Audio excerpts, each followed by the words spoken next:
What's going on? I am Nando. I'm DJ. This is Diggins. What's going on? Hold on. What? Huh? What? What's? Who? Where? What? This is mostly Nitpicking, a podcast where every week we pick apart a piece of pop culture by looking exclusively at the details. Oh, no. Woo-hoo. Oh, this visual joke isn't You gotta working. get moving. The podcast has got to get moving. God, are you guys getting sick yet? Are you getting nauseous from looking at this? Oh, my God.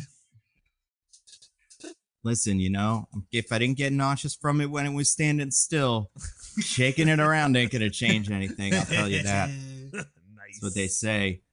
We're doing a movie this week that is a movie that some people are talking about. This is August, you know, where things just start to die, where the movies don't happen as much and aren't as good. So, I mean, not that we're gonna tip our hats on how we feel about this, but Amazon Prime released a movie. That's right, Amazon Best, as far as you know. That's what Prime means to me. Absolutely. Some would say that Amazon could help save the world. I mean, we'll see if that's true. I feel like you know, yeah, it could help save the world and could help just like make our lives better by delivering things in a different way. That I think it was, you know, now I'm like, yeah, do that. That seems fine. But we're going to talk about The War of the Worlds 2025, starring Ice Cube. It's that one. That's what that's what we're calling it. Remember, it's that one, Ice Cube. It's the Ice Cube one. The shitty Ice Cube one where he's on TV or on a computer the whole time. Not the Tom Cruise one or many other ones, which like this is one of those things that just gets trotted out every so often. And, you know, they're all great. But this is quite a take, I think. The greatest one, I think we could all say. It's definitely not going to like the other ones, you know, it's hard to do Tom Cruise's one better than Tom Cruise did it. But this, I feel like this is its own thing. It'll be remembered. So that's what really matters. You know, maybe. I mean, it's probably watch time or whatever, but I feel like it's probably doing pretty well. Honestly, I don't know. Well, that's a good question. We'll have to look it up. Before that, news this week, you guys. DJ, you had some news, or Diggins, one of you guys had news? I'll give Diggins credit. He's the one who found it. Yeah, so guys, don't worry. America is much safer than it was even just a few days ago, thanks to the heroic efforts of some of our most unemployable actors. Wow. Which ones are you talking about?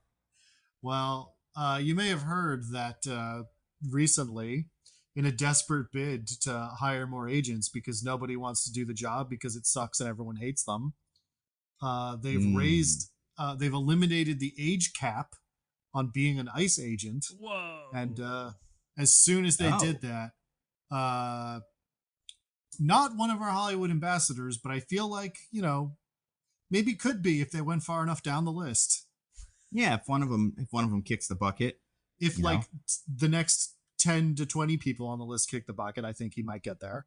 I mean, I think a certain actor with good genes is probably going to be shot right to the top of the list of the Hollywood Ambassador Volume 2 or whatever it ends up being. So well, she won't have to be a Hollywood ambassador because she's going to marry Baron Trump and start a dynasty that will last 1,000 years. Oh my God, that's true. A genetically superior one because of the good genes. Great genes. Also, listen, we've all watched the ad, right? You guys watched the ad? I haven't watched the ad. I don't I've know seen what it is. Really? I've seen the like print ads of it. Like I know what the campaign is. It's like, are those good jeans? Do they look good? I apparently baggy like jeans are in now. Yeah, I don't know. we're I coming lost back around. track. Everything old is new again. Yeah. But yeah, we got. But yeah, so she's gonna be an ambassador, and then yeah, I feel like John Voight's, if he's still alive when we put this podcast out, it's only a matter of time. And then so it'll be Sly, her, and Mel. But then if a bunch of them quit, and then you know who else is an ambassador? Kevin Costner, if he quits too or something, or decides not to join. Gina Carano. This other Gina Carano, yeah. then this other person may take over. Mhm. And who is that, Diggins? Well, Superman himself, not David Cornsweet. David Cornsweet. Oh, no, not him. Not Tyler Henry Hoechlin? Cavill. Not Henry Not Cavill. who's the one in Returns? Brandon Routh. Brandon Routh, right? Of course, not Brandon Routh either. What about Tyler Hoechlin from the show? Well, you're getting there, Nando. Oh, what about Jack Quaid from the cartoon show? No, a little colder. Oh, okay. What about Channing Tatum from the Lego Movie? Oh. No, not an important clue, wait. Nando, is that I said that they removed the age cap. Right. Tom Welling from Superman from Smallville. You're talking about Tom Welling from Smallville? Oh, that's a great guess, Nando, but not 100% correct. Well, but you've named all the relevant living Supermen. Unless we're talking about like now wait, you'd be forgiven there's another? for thinking that, Nando. We were betrayed. There was another Superman was cast or whatever. That's we were all right. deceived. Yeah. Well, you see, back in the early 90s, Oh my God. there was a little show called Lois and Clark: The New Adventures of Superman. Oh. And No, that can't be true. it's We would have true. heard of it. I don't know. You'd think so, but in that show, a little man by the name of Dean Cain played the titular Superman. Oh. That's not a man's name. That's something else. That seems like that's what you would name a Kane or something, you This know? is by Dean Cain. This You is are the right. Dean He Cain. was born Dean Tanaka, but Was he really? yeah, Oh, it's so actually. much cooler. Tanaka. Oh my God. And he switched it to Kane? Is it the Superman specifically where they're like, will we not accept a Superman named Tanaka? No, it's his stepdad's name because he never knew his dad. So it's actually it's okay. actually for incredibly understandable personal reasons. Got it. But he's decided, his father, who was of partially Japanese descent, I don't know, maybe his father not being a great dad inspired him to assume that anyone who's not white is bad because he's joining up ICE. Wow. Ruh-roh. To protect this great country. So Superman will be, securing a future for our white children and whatever the other of those 14 words is. Oh boy. Wow. Don't meet your heroes, guys. I mean, out of all the ones I named, I think that one gives the people that ICE is going after the best shot of surviving. I haven't seen Tom Welling in a while, but I have a feeling he's probably, a bigger threat to someone than Dean Cain. So what, Dean? If it had to be one of you guys, I'm glad it's you. I mean, if nothing else, the man is 59 years old. Like, yeah, he must be the oldest one. Well, I guess. Oh, Nicolas Cage. He could be Superman. He was Superman that's in that true. one. But Nicolas Cage would Yeah. never join ICE. No, he wouldn't. Right? He's cool. Yeah, he seems I cool. sure hope. Would that break you, Diggins? If he came out as as MAGA, Yeah. Mhm. Would that break you? yeah, I would be I would genuinely be devastated. I mean, he's got a T-Rex, skull or whatever, and He had to give that back. well, see that, and that's cancel culture for you. So maybe we should have let him have his skull. What do you have to Well, give it back to? The Mongolian government. And it's Why? because it was stolen. Like he wasn't involved in it. Like he just bought it at an auction, but then it turned out that it was stolen, so he had to give it back to them. Does that mean he's woke? Is Nicolas Cage woke? I mean, I feel like if it was like a cultural thing, but like it's a T-Rex head. It's not, nobody owns it. I mean, Nick Cage owns it, I guess. But I feel like He it's like, did. give us back that thing. And it's like, you don't know that T-Rex. It didn't hang out. It wasn't there when it was Mongolia. It was, I don't think so. It didn't even know. That's wow. Sorry, I was looking at Wow. Nick Cage's Wikipedia page I was fairly certain that he has not spoken a lot about politics, but what he has spoken of and supported, he's generally, left leaning. Okay. Mhm. But under political views and religious beliefs, the last paragraph Oh. is, at one point in his life, Cage had decided that he wanted to develop the philosophical aspect of his nature, and he went on a quest to find the Holy Grail. No, he didn't. Shut up. Oh, cool. He probably would have had to give that back too. Just like the dinosaur skull. It's bullshit. Well, actually, that one maybe not. Well, I don't know. Who would the Holy Grail belong to, The Catholic Church, you'd assume, right? The Pope. Right? That became Or where you find it. It's not like it's going to show up in Rome. If we dug it up, it's going to be in, somewhere. Yeah, I don't know. Where was that supposed to be? Like Israel or whatever? I don't know. He was mainly looking in England. Oh, yeah. So he was looking for it like where like fucking Nathan Drake would look for it or something. Yeah. Well, he's looking for it where King Arthur's knights looked for it. Did they think Jesus went to England? I never understood that. Like in terms of logic. Yeah, me neither. Doesn't really make sense. I thought King Arthur sent his knights like to all kinds of places. No, I mean, traveling far was pretty difficult back then. That's true. They were mostly looking in England. Yeah, I guess I'm getting King Arthur confused with like the Crusades and like those. Yeah, much the Parzival. Much later. Oh well, no, Parzival was is Parzival the King Arthur one? Parzival? I don't know, Parzival, one of them. Whatever Parzival. Ready Player One is based on. Yeah. Yes, you're correct. It is. Is that it is like Percival in German, essentially. Gotcha.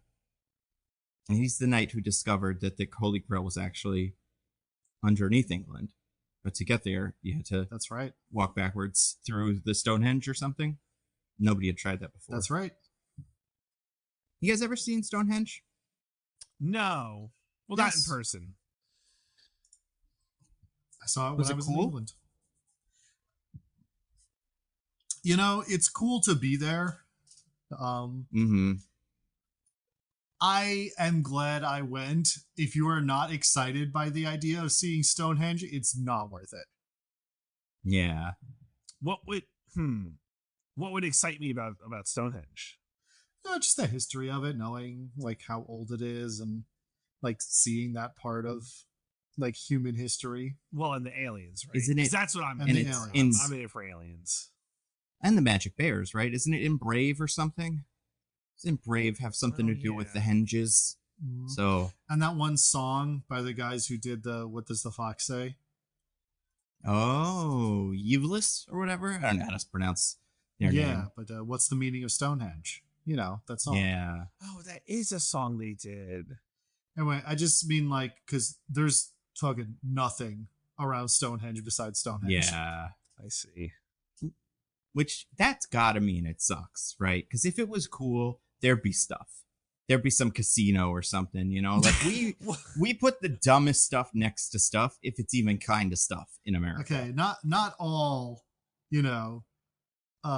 natural and historical sites are Niagara Falls.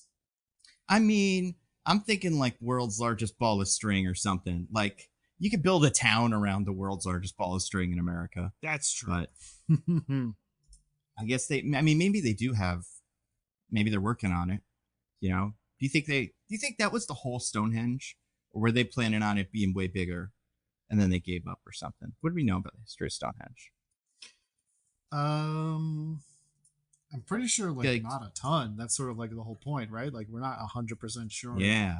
What it was for. Aliens, but whatever. Besides that, aliens built it. But even the aliens, like, were they like, if they saw it now, would they be like, good, that's what we wanted it to be? We were just or would they be like, wow, all the cool shit is gone. What happened to the diamonds or whatever? Like, because I feel like if you're an advanced civilization, you build the pyramids, that's pretty cool. Like, that's a cool thing. But Stonehenge is not that cool if you have interstellar travel or whatever. So I feel like there's got to be more going. I mean, like in the X-Men show, Apocalypse's secret base is underneath the Stonehenge.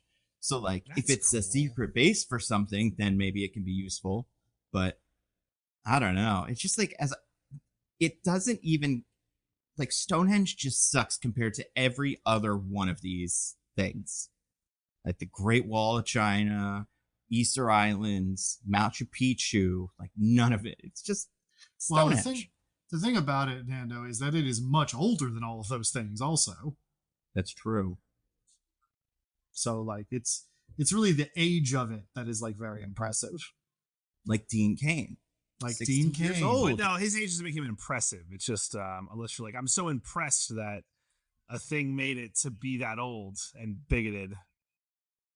Well, yeah, I mean, I'd like to believe he's been a piece of shit for a while. We know, Yeah. right? Like every time Superman says, like, it's nice to be nice to brown people, he comes out and says, like, Superman isn't the Superman I remember. Not my on, like, Superman. Fox News. My Yeah. Superman was a huge racist. And like, have we gone? He really is the only one I've never seen on like his show. But like, I can't imagine his Superman was racist. Like, unless he was, and then that's insane. I mean, it was But, the like, early 90s. I know, but like, I feel like if he was racist, it would be like the kind of like, although like the thing with that show is it's the one show that, you know, Lois was the title on, right? Like Lois is above Clark on so maybe he didn't even have any beliefs or opinions. It was all about Lois, and he just kind of showed up every so often. I do think there is an episode where he flies over to assist a Soldier concert and like shakes his head disapprovingly. And he's like, Yeah. no. I don't like this one bit. Yeah. Oh, okay. That's what people are talking about when they say assist a soldier moment. That's right. He assists the soldiers. And he thinks he's being a soldier now. You know, he probably gets a little hat. I mean, I don't know. Did you see the video of not Uncle Phil, Dr. Phil doing an ice raid? Oh, Like, man, no. they dress you What? up. Yeah. Oh, yeah. He did one back when they were starting these, and it was like they were just because he didn't like do it, but like he was there and like he stood around and he was like, "You know who I am, son?" And then the guy was like, "You're from the TV show," and he's like, "Yeah, I'm Dr. Phil," and that was it. But like he was there. But like, I mean, we've seen what's her name, Christy Nome puts on her like outfit. Like I feel like they'll give Superman like an outfit. You think they'll give him a Superman? If they give him a fucking Superman outfit, They gotta put on, you know, the flak jacket and everything in case, somebody, I don't know, punches them, or if like a 15-year-old beats them up on the street. Mm-hmm. I'm assuming Dean Cain has not seen the new Superman movie. There's no way. But what if you showed him just the 5 minutes where it's revealed the Krypton message? He's like, "Oh yeah, I always wanted Superman to fuck everybody on Earth. This is good. 100%. All right, turn it off." Yeah. Like he doesn't get, like you don't just play the music or anything, so you don't hear it being all like sinister or like, "Oh my god." You just hear them saying like, "Yes, Superman, you have to lord over the weaker beings because you are the superior race." And he's like, "Finally, a Superman I can get behind." Now I will say, I because I had to look this up. Terry Hatcher, who played the Lois on that show, endorsed Andrew Yang for president in 2020. So who knows, you know, what her deal is, but that feels like simply baffling. I feel like that feels like classic movie star behavior of just like, "Oh yeah, that's an idea, that's common sense," and then it's like that's the end of it, and you go, you know, you endorse someone, they're very nice to you, and then, you know, you fade back into obscurity or whatever. Like all those celebrities who endorsed Ross Perot in the 90s. Right, yeah. And I feel like Andrew Yang had quite a few celebrities in his you know, Entourage. So Entourage, ooh yeah. That's what I'm talking about. But anyway, yeah, fuck the Superman, he's stupid. He got his stupid face, probably. Nah, he's kind of handsome as Superman. He's a good looking man. Not anymore, but like I wanted to like insult him, but like I like his costume too, because it's got the shoulders, the exposed, like it doesn't have the stupid collar, and it has the briefs. Nando's like, "Damn, Superman costumes. I guess I have to support the Gestapo now because he looks you know good." He had a Superman outfit down. Yeah. Oh yeah, she was in Tomorrow Never Dies. Yeah, she's cool. Do you think like one of these like people who are like way over their skis and get excited to join the Gestapo. Your Deans, Kanes, your Doctors, Phils. You think one of them will just like have a heart attack on the job? It's gonna be way too much for him. I mean, with all the steroids they take, almost certainly. And all the fentanyl within, a mile radius or something. Yeah, the fentanyl dust rising up on the city block that they're in. That's also their teeny tiny hearts can't take it. Yeah, just being in a city is going to fill them with such incredible amounts of fear because of how dangerous the American city is that they might just drop dead right then and there. That'd be pretty cool. I mean, that'd be the city, baby. New York City, the greatest city on earth. That's like the opposite of like Metropolis.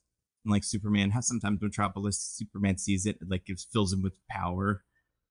James or this guy would go to the city and then it's like his kryptonite. And they just sucks. Nobody likes him. He's like, oh no, I'm being in a city. He's like H.P. Lovecraft, who, according to his fiance, when he was in New York City, anytime he saw a crowd that included more than one race, he would literally shake with rage. Yeah, it sucks that the guy that wrote all the fun Cthulhu stuff is so fucking mega racist. So racist. You figured that guy's gonna be well adjusted? Come on, that guy. I wouldn't figure racist for sure, but I wouldn't be like, wow, I thought he'd totally have it. If anybody, if he can, how can any of us? Wait, DJ, are you telling me the guy who wrote lots of stories about how anything outside of your own normal experiences is terrifying, unable to be understood, and almost certainly malicious was racist? But I thought he was talking about squid alien monsters, not like black people. If you read some of those stories, he's talking about both. To be fair, I've never read H.P. Lovecraft. I only know the genre from like board games and shit. So no. I mean, there are some of the stories that are mostly just about aliens, but then there's some of them where he's like, the least lovely mongoloid races were supporting this alien. These degenerated demi-humans. And you're like, man, hard to deny the racism on this guy, huh? I guess fortunately it never made its way to the board games. So yeah, weirdly, a lot of people try to get rid of that part of it now. Yeah. Not us. We're gonna teach the controversy. Wait, now that I'm looking at it, is his real name Lovecraft? Is that like his yeah, that's his real name? Yeah, Howard Philip Lovecraft. That's his real name. What? I just assumed he made it up like Dr. Seuss. His name is actually wow. That explains. I feel like that would drive me crazy. I would be driven to madness if my name was Lovecraft and I wasn't like a guy who answered questions on the radio about sex or something. Hey, like it's me, H.P. Lovecraft. Tell me how. Okay. Is that what you think I was talking? Yeah, radio guy. Tell me how you get your wife satisfied in the bedroom. I guess that's what it would be in the 40s or whatever. That feels less like 1920s Radio Man and more like mobster in a Bugs Bunny cartoon. Mm-hmm. Yeah, and if anything, Bugs Bunny would give him the relationship advice, and Bugs Bunny would be dressed up like, Dr. Ruth or Sigmund Freud or something. That's right. Yeah. Oh man, James Dean, or no, what's his name? Dean Cain. Dean Cain. Let's not slander James Dean. Well, he might have though. Like, can we be honest? He's been dead for a long time. But I'm saying he might have. He might have joined the Gestapo. He might have joined the Gestapo. Decent chance he was racist considering when he lived. But, he isn't, so let's not slander the man. All right. I mean, he's a rebel without a cause. He would never join ICE. If anything, he would be against ICE in his, That's true. James Deaniness of him, his cool outsideriness. But what about that movie they said they were making about James? No, it's not about James Dean. It's just a movie they're making where they said they cast AI reconstruction of James Dean as the main character.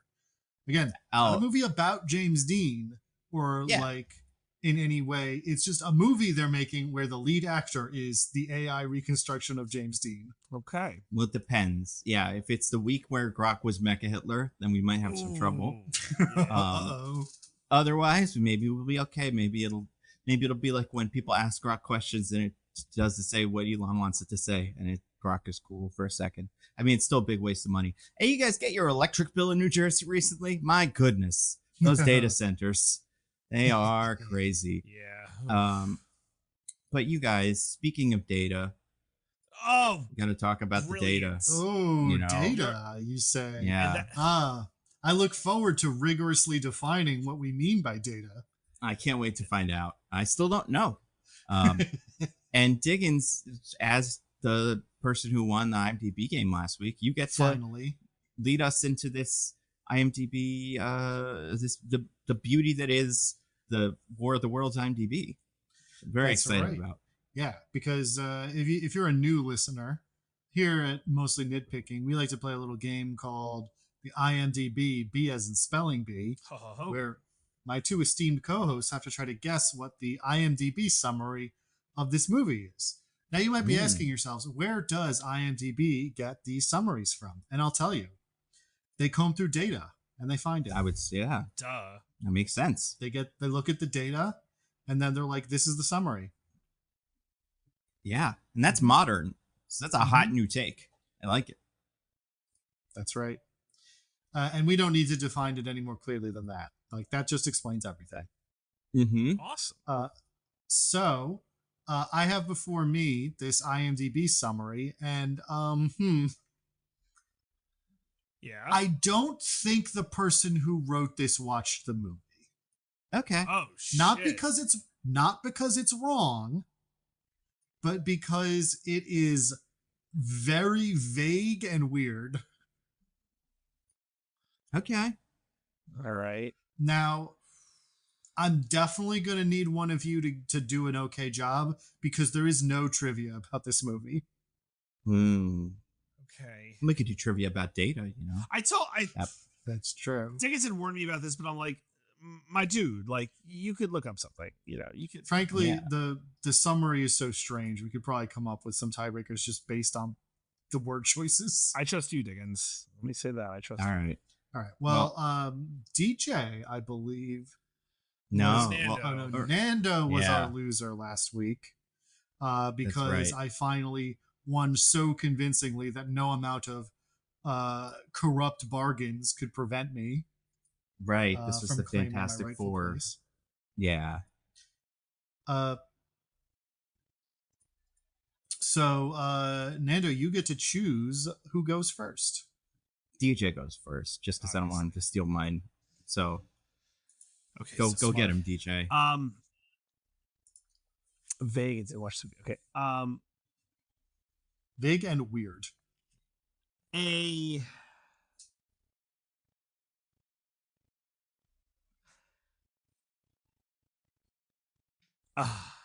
man who works for the government must determine the mysterious cause for why aliens have attacked Earth while in the fight for his life to save his family. Okay. I'm gonna say, in a modern take on the classic radio play, Good job. An NSA agent must deal with an invasion of extraterrestrial forces that threatens to destroy the entire planet.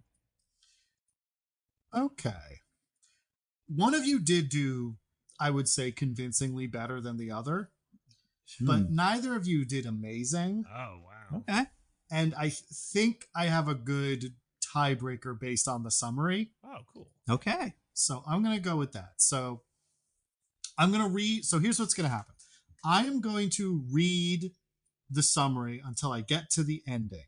The ending has 3 words, which once I get there, you'll understand more clearly. And I'll explain a little more then, but essentially I'm going to stop before I finish the summary and then ask you guys to finish it.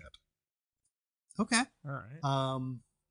So the summary as written here is: a gargantuan invasion is coming with this fresh take on the legendary novel of the same name.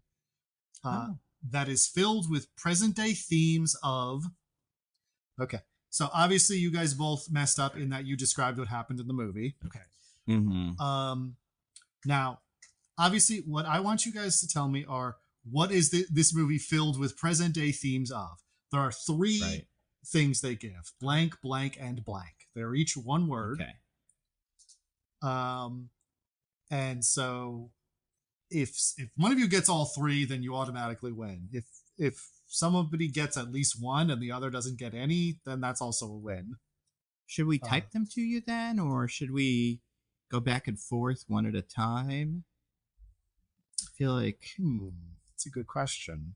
Trying to think how to what makes the most sense. Yeah, you know what? Why don't you both here's what we'll do.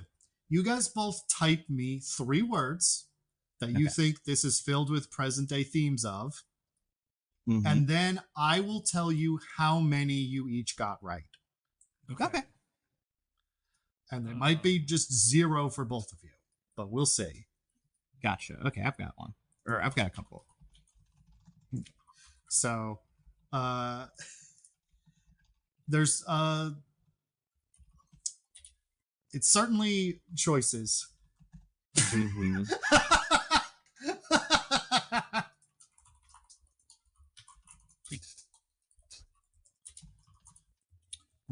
What's the third DJ is one? trying to make some threats here. Oh, no. Oh, Just stating some facts. That's all. Well, he also did some misspellings that make the threat perhaps less potent. No. I have them. I have them. He threatened me with the Epstein finals. Oh, I got him. So, DJ could tell us how well Epstein did in college. I guess. have the Epstein finals. All right. Don't even start. Okay. I have a response from DJ. Okay. These are mine. Interesting. Neither of us get any of them? You both got one. Oh, nice. Oh, And in fact, you both got the same one. Of course Okay. I did. Which one is it? Yeah, I are you gonna have a so guess, because but- you both got it, I'm just going to say it. Okay. One of the 3 is surveillance. Yeah, that felt like a layup. That one was. Yeah. Interesting, I and mean, pretty clear. Yeah. And it's neither of the other 2 then. Neither of us got Let me double check. No. Neither. You actually did both say one other thing that's the same, but that one is not correct.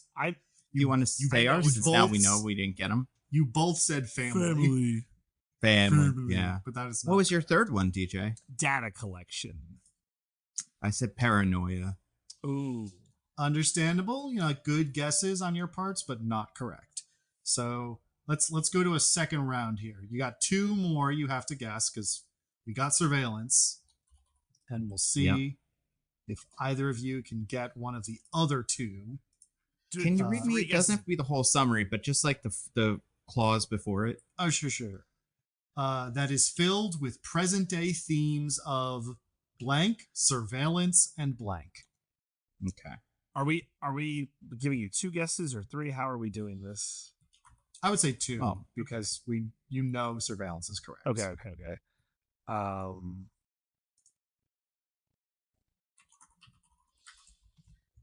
Okay.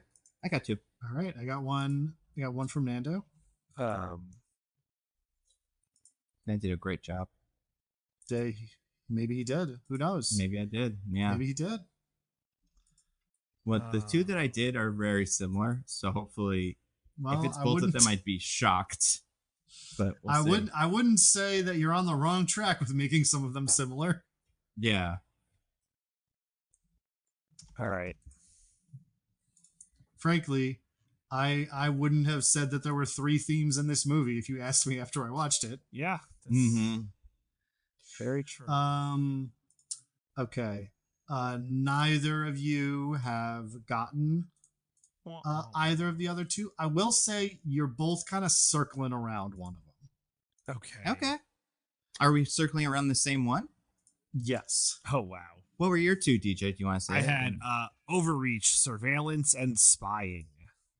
Okay, I had security, surveillance, and secrets. You kind of got the idea for one of them, but neither of you said the right word. Mm-hmm. Surveillance. So we'll give this one more go, and if you just fully tie on this tiebreaker, then I guess Nando wins because he had the better summary. Yeah, I really had a second. Oh, what is this? I have a better summary. Because he did the whole like the modern take on the legendary. He did think it was a radio play. Yeah, first, I assumed it was a radio play first, but no, it was a novel by H.G. Wells first. Yep, that makes sense. But still, like the that, and you also said Invasion. Oh yeah, nice. Did I say Invasion? You might have, but you didn't do the I may have said Alien modern Invaders. take on blank. All right, this is this is tough. All right.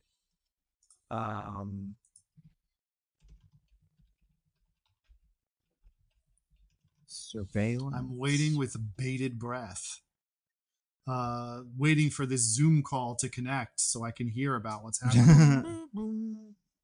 Yeah. Find the dude. Look at the drones in my area. Is that what it is? Oh shit. And I had one that I forgot.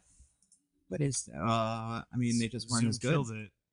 Well, it got bought by Microsoft. Video killed the radio. Right. You know? Yeah. All right.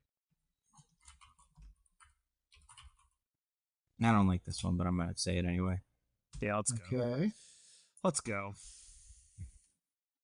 There's something that I had a really good idea and I forgot it, but we're going with this. Well, I'm afraid that both of you once again have failed to say one of the two other Oh, ones. that means I do bad. All right. That means what was DJ it? loses. I'm afraid that the ones you were looking for were it is filled with present-day themes of technology, surveillance, and the one you were circling around, privacy. Yes, that's what I was thinking of. I forgot it, but yeah, look what we got. Okay, cool. Woo. But yeah, Nando, you did neither of you tied on the tiebreaker, but Nando, you did better with the summary, so I'm giving it to you. Incredible. Congratulations. Why was there a tiebreaker then? Like, what if I did better on the tiebreaker? Then you would have won. Oh. Yeah. Okay. This was basically a chance for you to snatch a victory away. All right. And you didn't succeed. Wow. So good job. I snatched defeat from the jaws of victory. That's okay. Well, no, you snatched defeat from the jaws of defeat. That's You left defeat in the jaws of defeat. And like our planet. Well, hey, Nando, as our winner here, you get to tell everybody what you thought of War of the Worlds 2025 first. So I started watching this the other day. This was like, full transparency. This was going to be my tight 90-thon movie because I started watching it and I heard it was bad. But I got about 2 minutes in and Eva Longoria Skyped Ice Cube and she was like, the weather's going crazy. And he texted her back, I watch people, not weather. And then and I was like, oh, this movie is going to be pretty incredible. And I think it's one of those movies that peaks early. I think a lot of the craziness and like the wildness of the movie is the moments between when the meteors land and when they start doing stuff about it. But all that middle stuff is just insane. I will say, I think there's some truly wild things near the end. Yeah, that's fair. The end is pretty bonkers. So like when I started watching this movie, I knew it was gonna be bad. I'd see people talking about it, but man, it's really rough. I'm sure there's people who worked on the CGI and whatever, and like people who came in and set up lights or whatever that did a great job, and good for them. But man, this is one of those movies where just nothing works. The script is bad. The themes are bad in that way. Everybody sounds crazy. The plot moves are insane. Like the way that things are revealed to us is crazy. But then also it's really, really, really poorly acted. And I don't even believe, I'm sure, because like, I don't know, I was talking earlier today about that Teenage Mutant Ninja Turtles movie. Ice Cube's in that. He's good, I think. Like I think he can act. But like, I'm imagining he just was told to do it. And like, I can't imagine, I don't know, how many days do you think he was on set for this? A week? Maybe? That's a stretch. Yeah. Yeah. Like 45 minutes. Because they do that thing where they stitch shots together by like having the camera glitch a little bit. So it's not even like it's one continuous take. And you're like, well, they did have to sit down for all of this. And also unlike, and I can't remember exactly if this is how this works. I haven't seen Searching in a while, but like, I think that movie is pretty good. But this movie gets really aggressive with how the camera that we are is zooming in and out of parts of his computer that like, it's just really, the movie knows it's boring. It's it has a hard time doing it. But yeah, he's not good in it. I think everybody else is okay. But you know, he has to have the same reaction a couple of times and just can't do it. What else? It's nice. It's short. That was nice. And the CGI is not very good. The CGI, you know what? This is bad CGI for like, this CGI doesn't even feel like it would work if this was Entourage or The Boys or something, and the characters in the show were making this movie. I'd still be like, I think they need to take a couple passes at the CGI because it doesn't look right. And yeah, it stinks. Is there anything else in it that's fun? I mean, yeah, and just like the whole point of it is bad. Like it updates the classic tale, but like, I really don't know what the War of the Worlds is about besides just, wouldn't that be crazy if there was a War of the Worlds? But like, definitely wasn't about what this one is about. And that makes it so much worse. That it's pretty special. I really liked it. I had a great time with this. I watched it twice. Watched it with Hannah the second time. We're having a blast. Saluting constantly. Because there's a lot of troops. And yeah, you know what it is. Sometimes there's movies. Sometimes you get inspired by great movies and great, art. But also sometimes you need other art to look at and go, oh, at least I'm not doing that. Like I could do that. Like this can't be. So like this, I feel like is that kind of thing where every so often, if I ever feel like, oh man, am I doing a good job? I'll just watch this movie and go like, yeah, I'm doing a better job than these guys.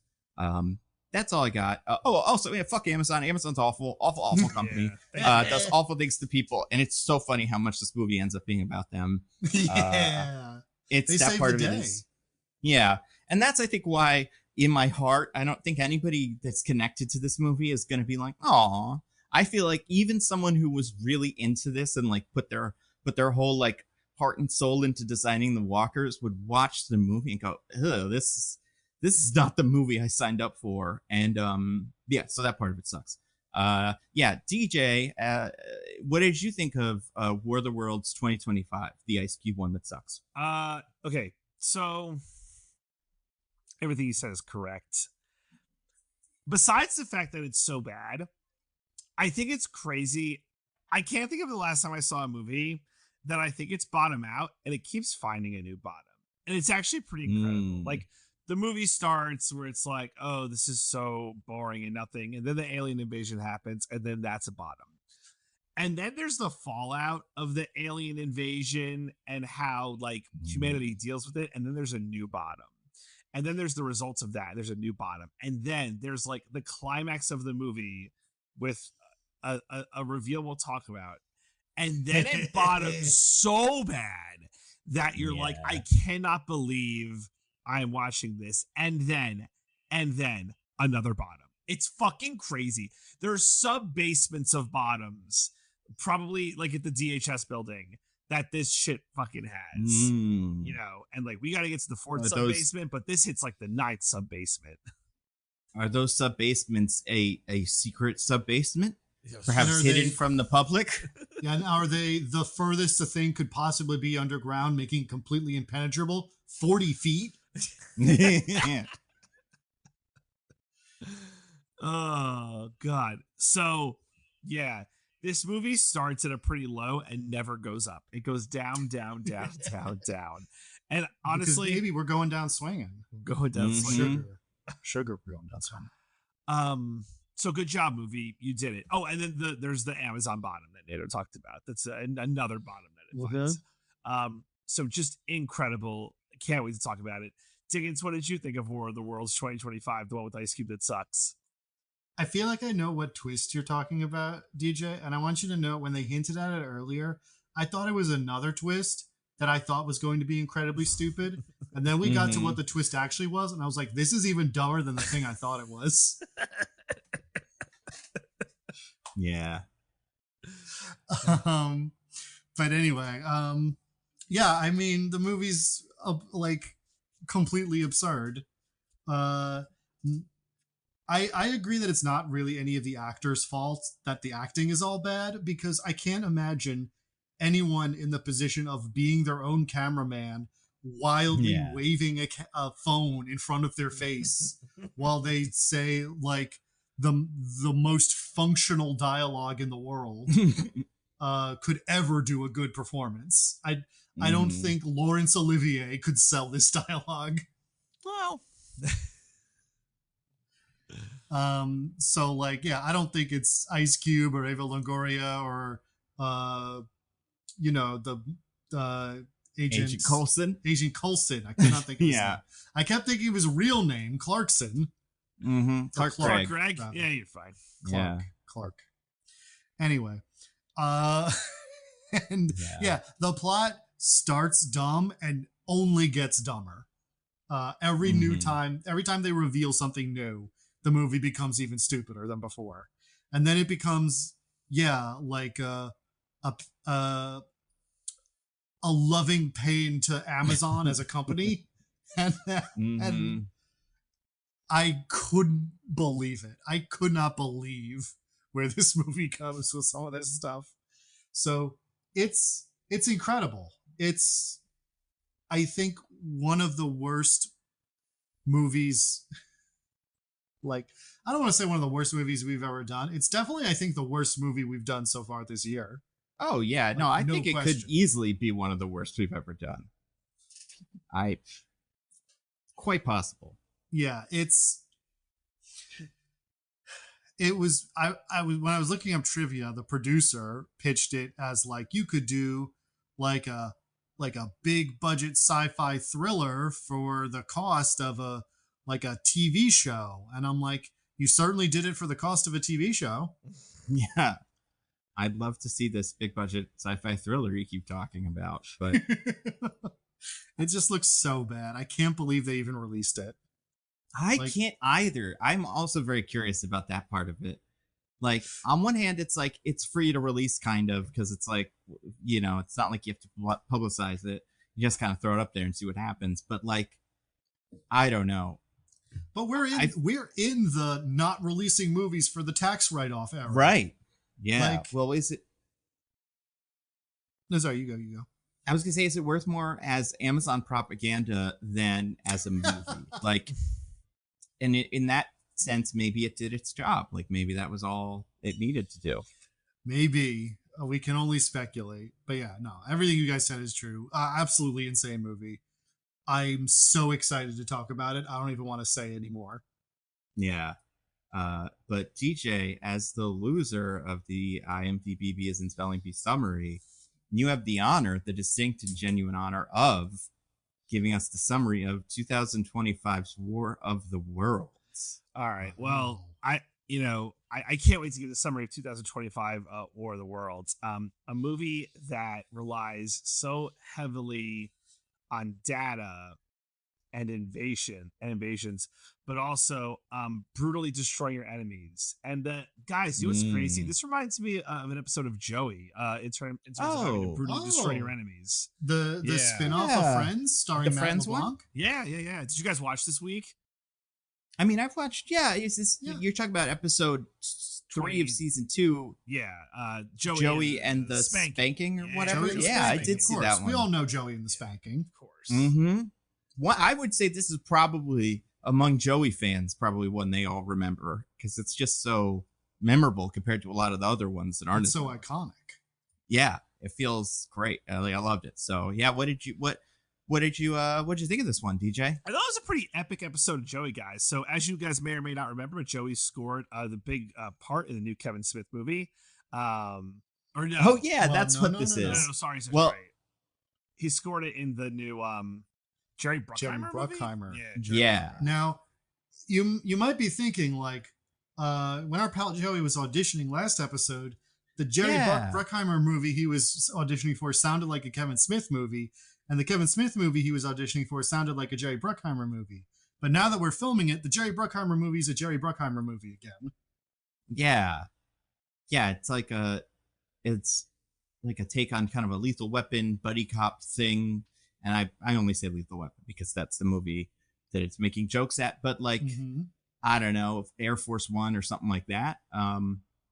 And we don't see either director on the set, so it seems like they'd probably be there for this. You would think when they were, I guess they're not actually filming right now. This is still rehearsals. Oh, But still, you'd think the director would be there. Is that a doubt at like the first? Because this is like I would assume this first meeting is the table read or something like that. I think so, yeah. And yeah, if he's not there, I mean, maybe this is a War of the Worlds 2025 situation, and they were just kind of trying to get it done however they could. But yeah, Jerry Bruckheimer should have been there for this. But yeah, what else was interesting about it, TJ? Well, so yeah, Joey is on set, trying to make a good impression. He's so happy with this role because he gets like all the fixins. He gets like a masseuse and a awesome pimped out trailer, and it's great. And he's gonna sexually abuse his masseuse, Yeah. That's pretty fun. He's gonna give her the old Weinstein treatment. Am I right? Fellas? Yeah, the old who is that? The Patriots owner treatment, right? Remember that, fellas? Bill Belichick? No, the other one. Robert Kraft. Yeah, He's the one who like got caught up in a ring. Yeah, you're right. So crazy. And that's like a joke that I'm not shocked that Joey would make, but just like, cool, Joey, cool. So that you look back on now and you're like, yikes. Yeah. But yeah. Do you guys remember the budget of this movie? Oh wait. Oh no, I do not know. Yeah, I don't $80 million. Whoa, that's so much money. That is so much money. That's like a pretty good amount of money. And like, I'm like, what's Joey taking home? Like, let's get $1 million out of this.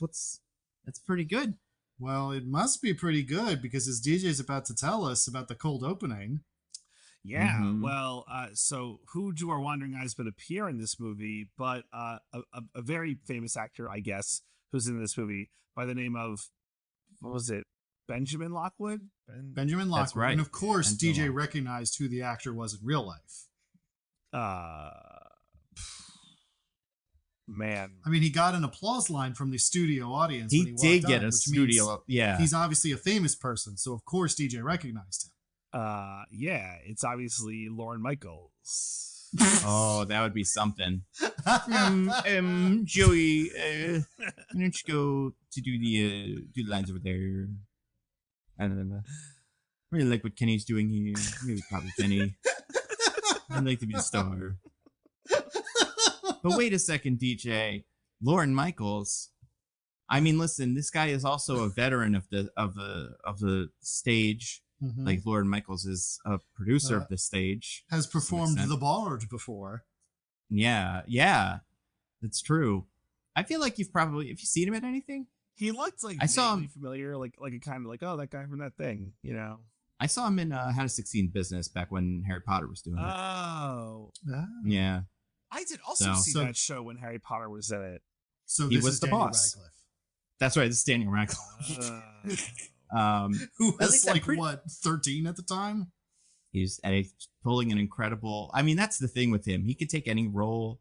He's not, he'll just do whatever because he's a badass. I'm pretty sure this is who was on that version of How to Succeed. But he was also, I mean, people know him from like Night Court. I feel like it's probably... definitely like his... Most people know him from. And they just did a reboot of Night Court. So they know him from Night Court, the episode of 30 Rock where they try to do a Night Court reboot, and then the actual Night Court reboot that they just did 2 years ago. Yeah. Yep. All three of those things. Yeah. But yes, it's John Larroquette, DJ. Oh, this is a classic. John Larroquette, obviously. Classic Obviously. Guy. Yeah. So he shows up and he's like Joey's co-star in the movie, and his whole bit is like, oh, I'm just doing this so I could buy back the Oscar I pawned. Yeah. He's apparently deep in gambling debts. Yeah, incredible. Very, very prescient for our modern age, gambling. Yeah. It's everywhere these days. Yeah. And then there's another person in this movie of interest, a young boy named Kevin. Kenny. Yeah. Kenny. And he appears to be a very famous child actor. And yeah. he gets his way. He's kind of mean. Well, his movie Little Miss President brought in $40 million on the opening weekend. DJ. Whoa. That's pretty good. Yeah. Like, that's great. Honestly, $2006 for sure too. Yeah, Snow White wishes it could have had a $40 million. Well, I don't know how much that made opening weekend. Let's see. Snow White wishes it could have had a $40 million total take. Yeah. For Snow White opening weekend, 43 million domestic. So it was right up there with the hot Disney. Well, the second or third hottest Disney remake of this year. Okay, incredible. All right. So yeah, there's some tension on the set there. But we'll get to that later because meanwhile, Alex is having trouble, guys. She can't get over Joey. She's that's just right. I mean, who could? Yeah. Yeah, we can't clearly. Yeah. She's still into him. So Gina decides she's gonna help by finding Alex a guy to get over Joey because that's like her whole thing. But Alex's parameters are crazy. She wants a tall guy, blonde hair, blue eyes. Important that he's tall because, as we all know, short people are subhuman filth. Well, I mean, listen. Well, short men. Men. Her standards are, I would say, reasonable considering the only short guy that she rejects is a 4. Before that joke gets cut off, we don't see. I feel like I don't know how tall she is, but I feel like she could, she could be convinced of a 5-footer, 5'5", 5'6", maybe some normal height. Let's see if anyone has gotten weird about Andrea Andrews' height when I DuckDuckGo it. Oh, I mean, you can find out anybody's height these days. And maybe it's just the AI will lie to you. I don't know. I'm gonna guess she's 5'6". 5'5". Oh, perfect.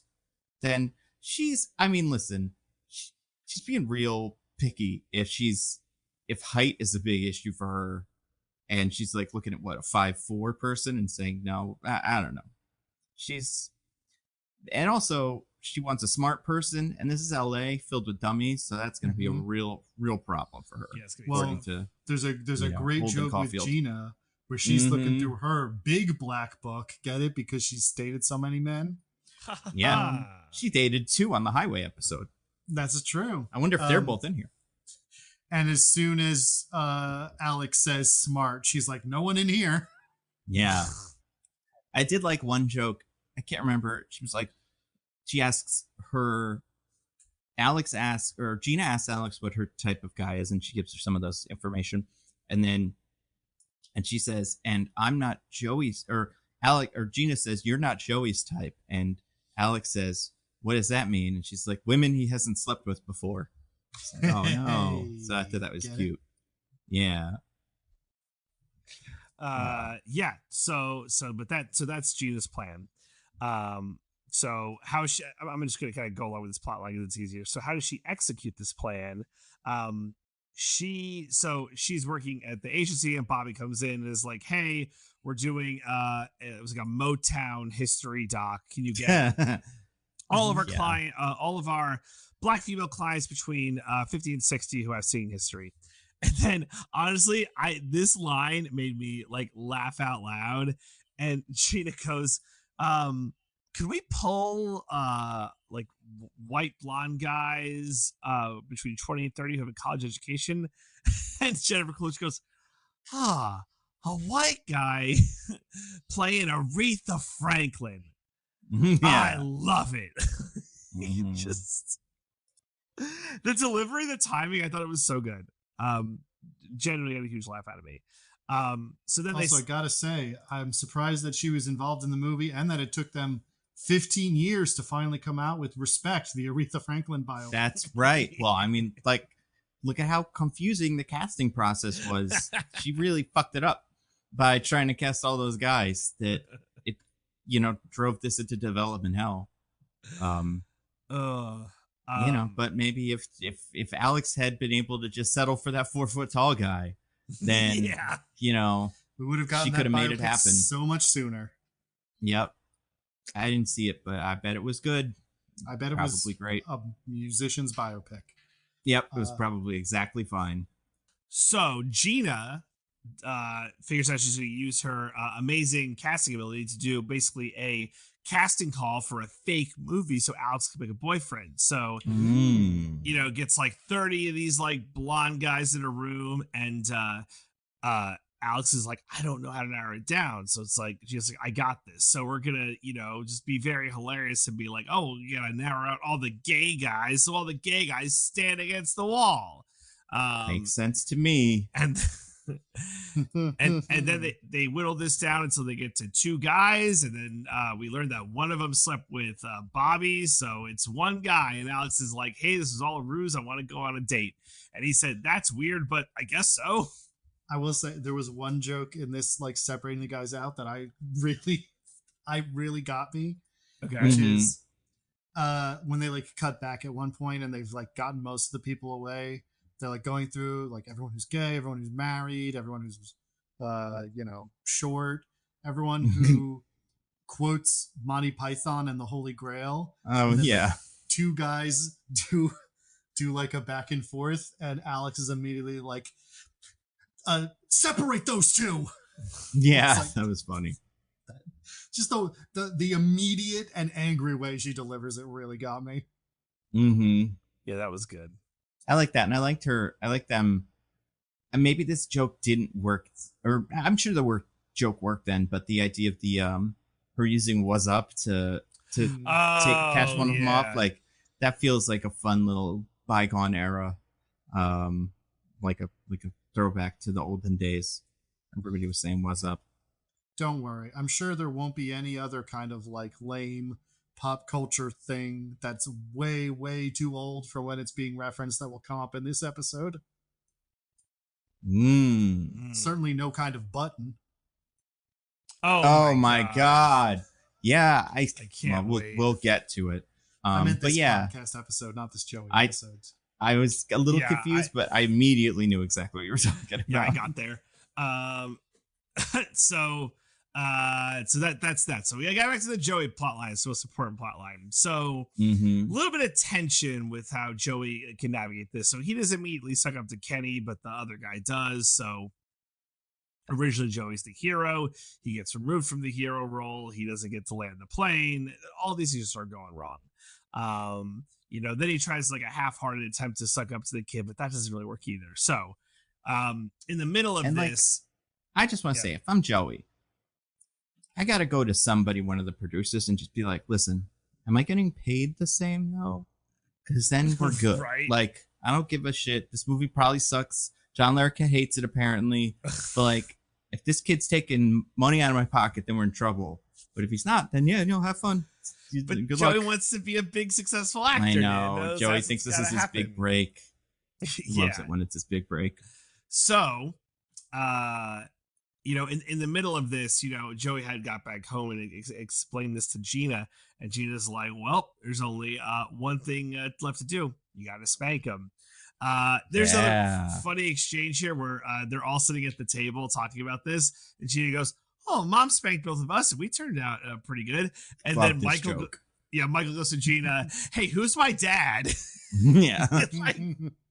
Do we learn in this moment that Michael doesn't know who his father is? I mean, I guess it came up a lot in the beginning that he was like a weird kind of like that the circumstances around him were complicated and he never really thought about him, but it never got followed up on until like this very moment. That's great. So, Joey takes that advice to heart, and next time on set when things get too out of control, he grabs Kenny and gives him like a big old spanking. And everyone's like, what the fuck?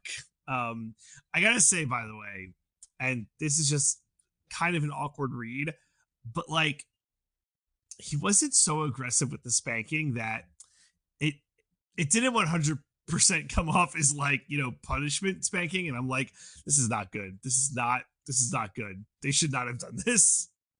You think he should have spanked him more so it didn't seem like he was trying to cop a feel? Or is that what you're saying? You think he should have spanked him harder, like left some bruises? Yeah. I'm just saying it needs to be read in a way where it was clear what was happening, that and then it wasn't sexual in nature. Do you think Joey's like in a couple decades is going to end up in the files? Listen. This was a bad scene. This is the Joey and the spanking bad episode premise. But it's totally okay, guys, because Kenny's like later, he's like, you know what? I respect that. I was out of line. You put me in my place. Thanks, Joey. Wow.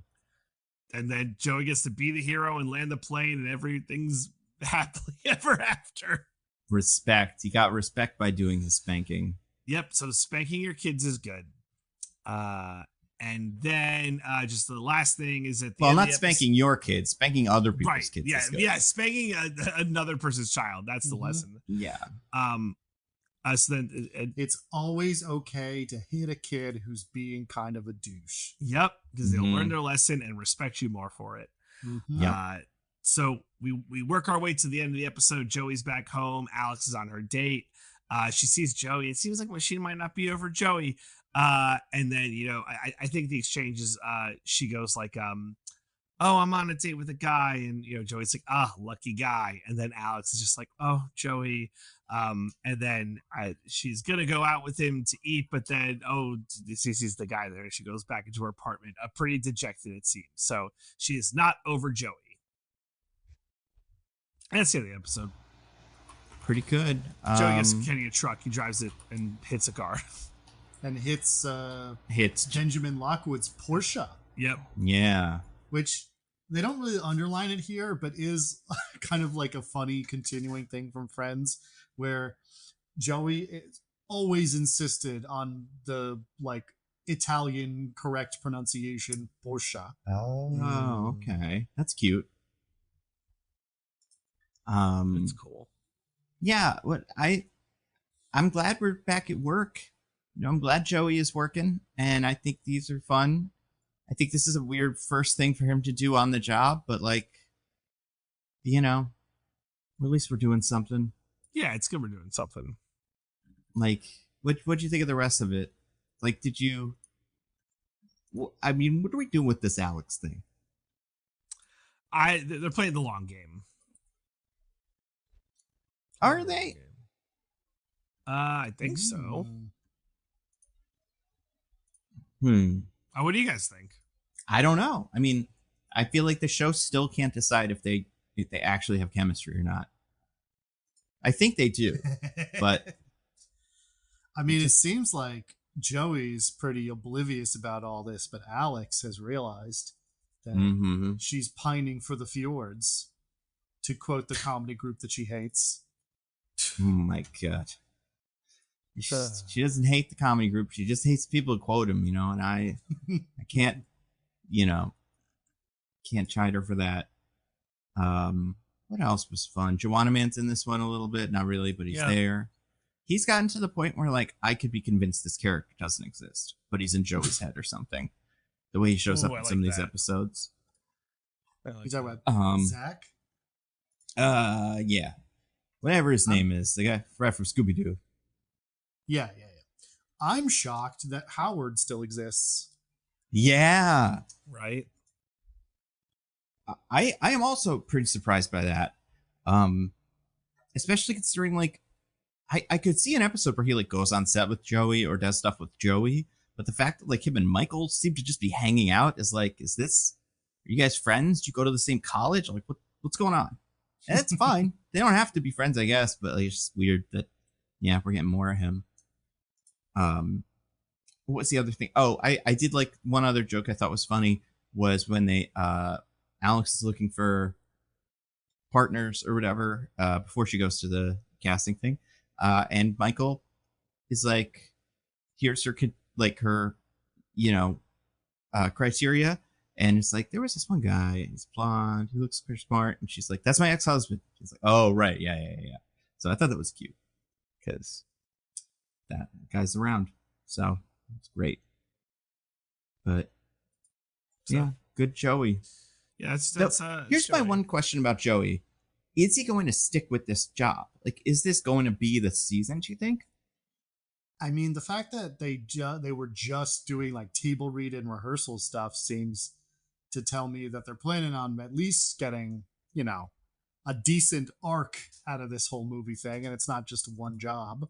Right? Yeah, I think so too. I kind of expected with the spanking being a thing, he would get fired. Like, he would get hired and fired every episode of a new thing. And that would be how we kind of keep it fresh and also keep him poor. Not that he's poor, but like that it's good to spank children. I mean, obviously, and it's good to children spank who aren't other yours. people's children for sure. Mhm. But You guys remember yeah. the classic TV limited series, The Slap? It's like I remember. Oh, I love the slap. Yeah, and I love all the parodies of the slap. It was pretty cool. I love how The Slap ends with the judge correctly ruling that you can't just slap people's kids, but then going on a long extended rant about how the kid's mom is a terrible person and this is her fault anyway. Fair. It's parents' fault, They got to be better with their kids. Where's this kid's parent, by the way? Nowhere. They don't let you just come to set. Don't you have to have parents around? Unless Zach's his dad. Maybe. There's no one else who looks like this kid on this movie set. They just drop him off for like, it's fine. I'm not sure that's even legal. Yeah, I don't know how that works, but it seems like I don't know.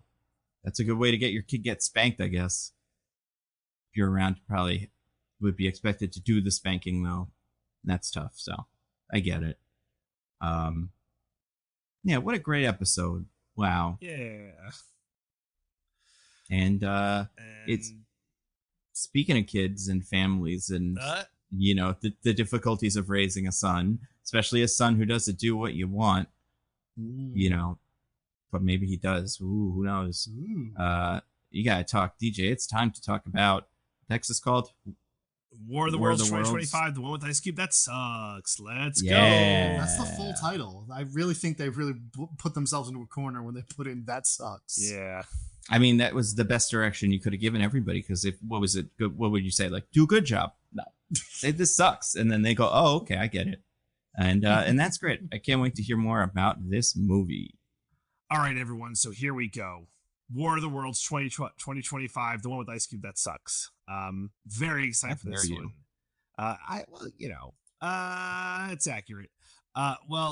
Before we get started with this summary that I'm so excited for, I have to give all of us the device that we'll be using to talk about the nitpicks of the movie. And I had a couple thoughts. One, just very iconic sound in this movie where all the aliens, before they fire their laser, go, I thought that might have been a fun one. I considered, a breathy, just like someone like running through the street, letting us know that we got to get here. But I'm like, no, none of these are devices. They're sound effects. And the choice is obvious, I feel. Yes. Obvious. The rule is this must be a device. And like the wheel, this is also an ancient device that hasn't been, really not explored, but was discovered, millennia ago. That's when true. man first crawled out of the primordial ooze. For many generations now, no human being has had any experience with this device. That's right. Yeah, absolutely. So there would be children watching this people I know are younger than us, not children, but like, in their 20s that didn't know that what this was. They had to have this explained to them. So let me have the device introduce itself. Yeah. Oh my God, do you have one? I have one of these, baby. Oh. Yeah. I see. So, you guys don't have to come in with that, but I might be coming in hot with That was easy. I don't know how this Well, sounds if on the it's podcast. anything like in the show or in the movie, what you have to do is hold it up to the camera and then hit it. That was easy. Because if the camera doesn't see you do Right. it doesn't count. That's a good point. That was easy. Diggins, you have to get one There of these. you go. Hold Here, on, I'll send you I'm I'll send you placing a an website. Amazon drone delivery right now Oh shit! for my own Say- button. Option. Much more modern device. So we'll talk about this, but for those of you who did not see War of the Worlds, this somehow comes up a bunch. That was easy. So feel free to chime in, fellas. So I must summarize this movie, and I'm very happy to do so. Now, fortunately, because this is an Amazon Prime movie, I could, watch it while I give the summary to make sure I don't miss everything. But however, I'm not going to do that, at least to start, because I want to paint a picture. Also, there might be times where we talk about the plot, and I will be completely accurate with what I explain, and you'll be like, wait, that doesn't make any sense, or you must have missed something, and probably not. It's very confusing. Normally, a very safe assumption for DJ, almost certainly not in this case. Just like, we'll talk about it. So all right, let's talk about it. So it is this movie starts as any great movie would start, with a guy, Ice Cube, sitting down at his computer, working for the Department of Homeland Security to do some surveilling. He's surveilling everywhere. He's making sure that our good old homeland is safe and secure from any potential threats. So he's got different drones and cameras, and he's listening to people's phone calls, which I'm sure he has warrants for. He's just checking in on the American populace, making sure we're all being good little boys and girls. Well, What's his DJ, name, by the way? actually, That was easy. Wow! Immediately. Yeah, my Amazon drone delivery already got here. Incredible. That's that. Nice. That's how good they are. Yeah. I just, this is like an all movie thing maybe, but I definitely want to put it out here. I just have a little button here labeled the entire DHS department. Because does anyone work for the DHS in the War of the Worlds universe besides Agent Coulson and Ice Cube? Not that we're aware of. So it seems like there's people that on a normal day would work behind him, but they're not here today. And like, Which I can. Sorry, you go.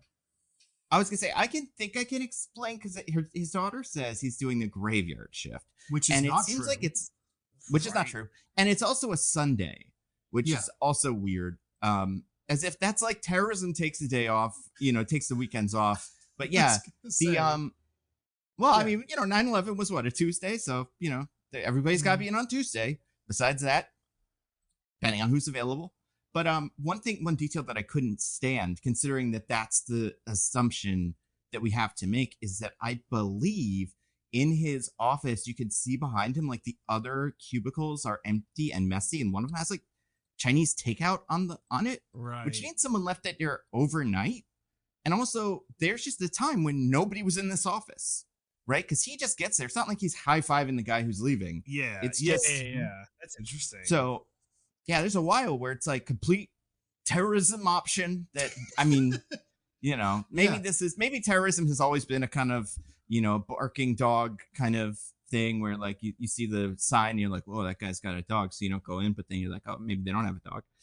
So, you don't have to worry about like burgling them. But you know what? I think this might explain the efficacy of certain other people later in the movie, because they would know when the only DHS employee is in or not. Yep. That's a great point. Yeah, that is a good point. Thank you, Diggins, for that. So yes, we have our one DHS employee and he's doing a surveilling. There are some characters that he is surveilling quite closely. One of them is Faith, who we learn pretty quickly is his pregnant daughter. Now, hold on a second. Yep. Mm-hmm.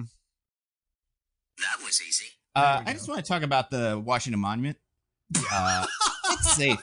In case anybody's worried, because you know how sometimes you have to set the scene with some exteriors and stuff. They do that here, but they show us the threat analysis of different things, like the world, like the what is it, like the Jefferson Monument or the Lincoln Memorial was one of them, and like the White House, I think, is one of them too. Probably but also one that comes up last for some reason is the Washington Monument, which is given. We never see its status, but the other ones get statuses, and every time he looks at something, he gets like three little facts. It's like the show Next, where it's like 'cause sometimes they're like all security ones, but sometimes they're not. But like when he looks at the Pentagon, he's playing Watch Dogs. Exactly. Yep. It is Watch Dogs. When he looks at the Pentagon, and just by like kind of scrolling over the whole Pentagon from bird's eye, he gets no known breaches, no suspicious activity, no known events reported, which is like good. Just tell the people in the Pentagon, I guess. I don't know why this is his responsibility, solely. But yeah, he does this for everybody, and sometimes just casually sees a guy on his phone and checks that guy to see who that is and listens to his phone. Like this is guys, such a nightmare. funny joke. One of the phone conversations he listens to is someone going like, I bet the government's listening to us right now. And you're like, it's funny because they are. It's funny because the surveillance state is real. Yeah, but this movie has something to say about that, perhaps. Yeah, that's cool. So yeah, perhaps. That it's helpful. Yeah, we did a good job. Yeah, it's insane. And he has all the surveillance feeds, and you kind of figure, oh, that's helpful for this movie. But a lot of the times he just watches the news, so it doesn't really matter. So this is important. Yeah, so we're gonna front load a lot of this, I think, but it's good because it's good to front load. So he has like little pop ups on his PC, and a lot of the times they're X, Truth Social, and Fox News, CNN.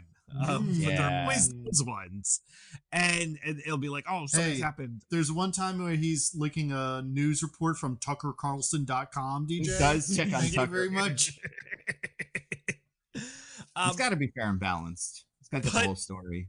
Other ones are more personal to him. So I'm gonna give a full-on example because I think this one is hilarious. So first of all, the program's called Guardian. It just seems to be his little DHS like little helper guy. And as I mentioned, he's honing in on Faith, who is his pregnant daughter. And he gets visa alert, Faith, Georgetown Campus Cafe, suspicious food purchase. Oh, yeah. Suspicious food purchase. Now, as far as I know, in your credit card statement, it doesn't say what you got, just where you got it from and how much. Usually, as far as you know. But his Guardian shit is so good that he's able to click that, go to the coffee shop where she is, and in the little watchdog vision, it's got Faith, and then in red it says pumpkin muffin, 0 protein. Okay. Oh my god! I mean, 0 protein. Girls got to eat, right? So Well, DJ, as someone who's had a pregnant wife, you know that if they don't have protein in every single thing they eat for the entire 9 months, they and the baby will instantly die. It's bacon all day. But then there's another also, you know that eggs are available right next to the thing. You could see them on your little camera. But there's one I have to hone in on. That was easy. Soy latte, minimum calcium content. Also, caffeine. If you're worried about the other things, you should be worried about the caffeine in her soy latte. Let me be very clear. I am not saying pregnant women can't have caffeine. They totally can. But like for this fucking like psychopath, like it's weird that he's worried about the calcium content in the soy latte and not the caffeine. So this guy's all over the place.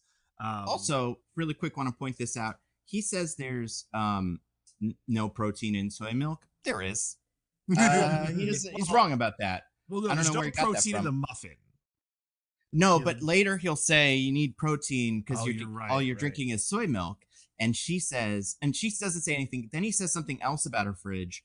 And then she says, there's protein in that. You're wrong. But she doesn't correct him about the soy milk, but there's protein in that. Also, Faith's card or like stats are the best. It's 3. She gets 4 tabs instead of 3. Georgetown University is 1. Biomedical research is 1. Threat analysis, unclear. Mostly probably because the computer's like, who's this? But she also gets the I guess info, metadata thing. Mark Goodman, baby daddy, is attached to her, so it's pretty helpful. So we learned that. Also, so I'm just gonna get ahead and keep rolling on this.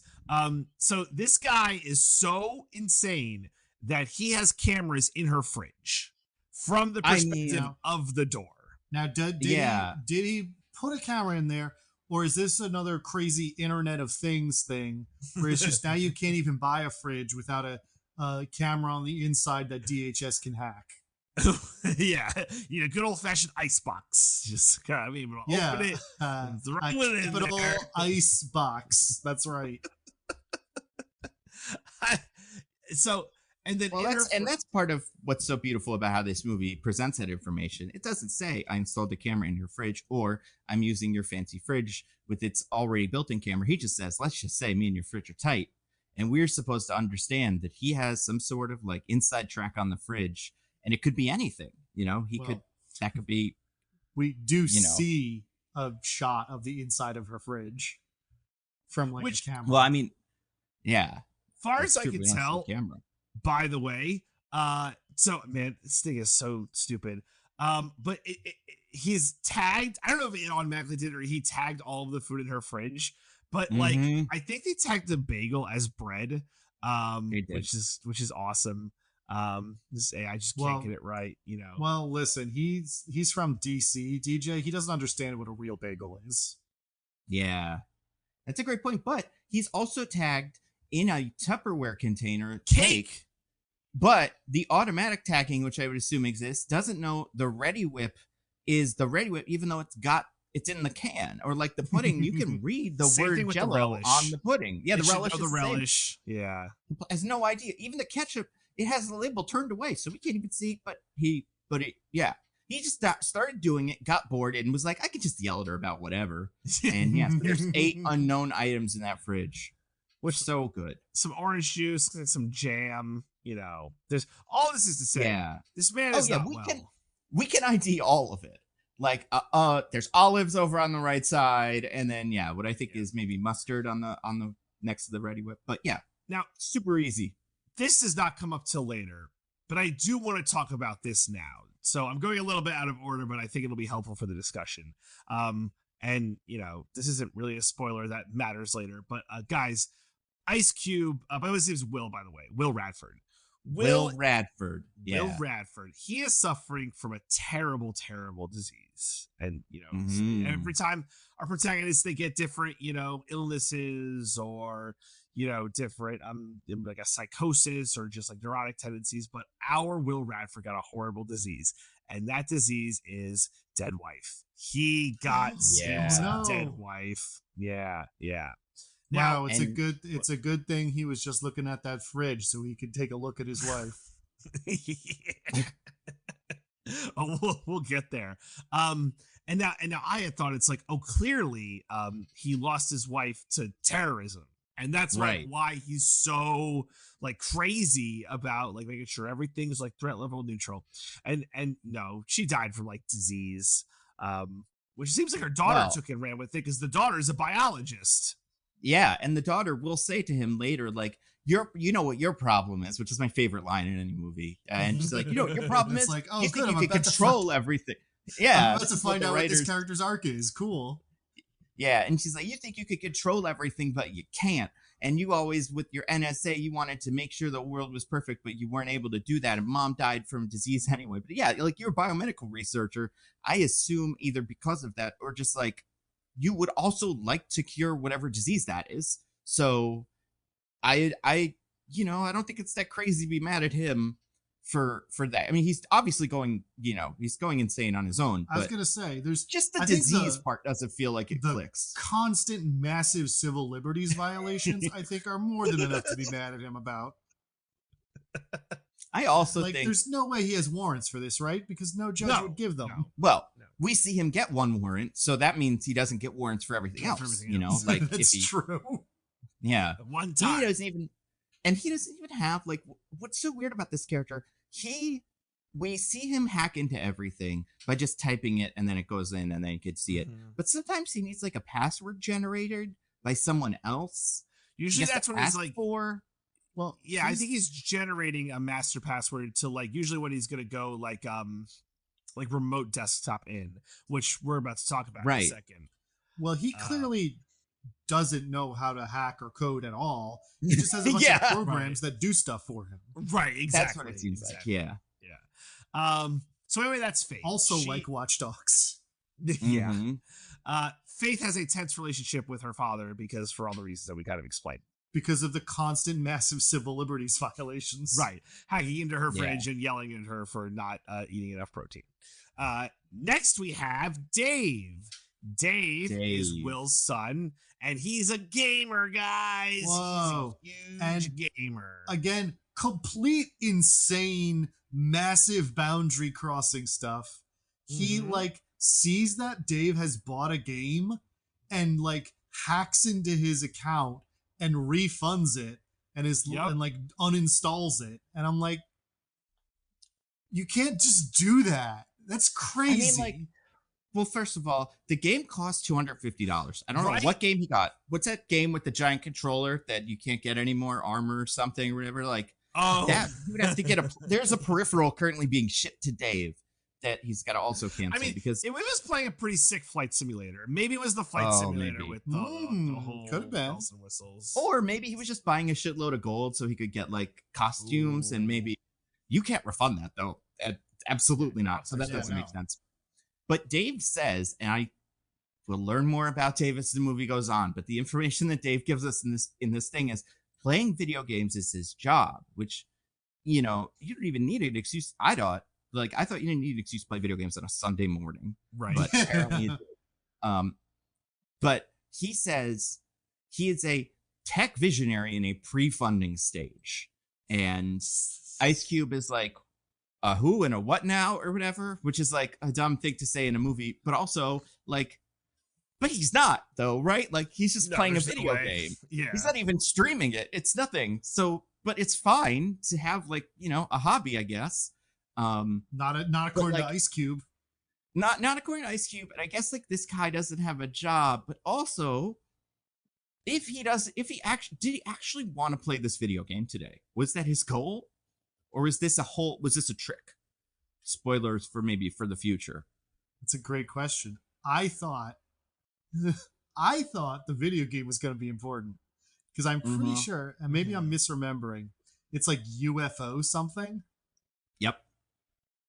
Yeah, it is like when you see it, he's piloting some sort of like, Halo ship or something like that.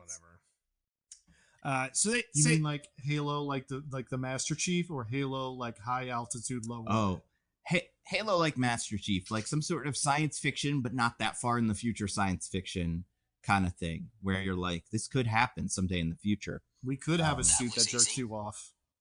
Yeah. Whoa, did somebody click Sorry. the button? I did. That was easy. It's high altitude, low objective. Oh, really? Oh, okay. Diggins. Yeah, Excuse me. that makes sense. It's fine. But yeah, the kid's playing this game. He bought the game, but he is playing it when his dad logs him on, Yeah. right? Like that. I assume a different it. game or something, right?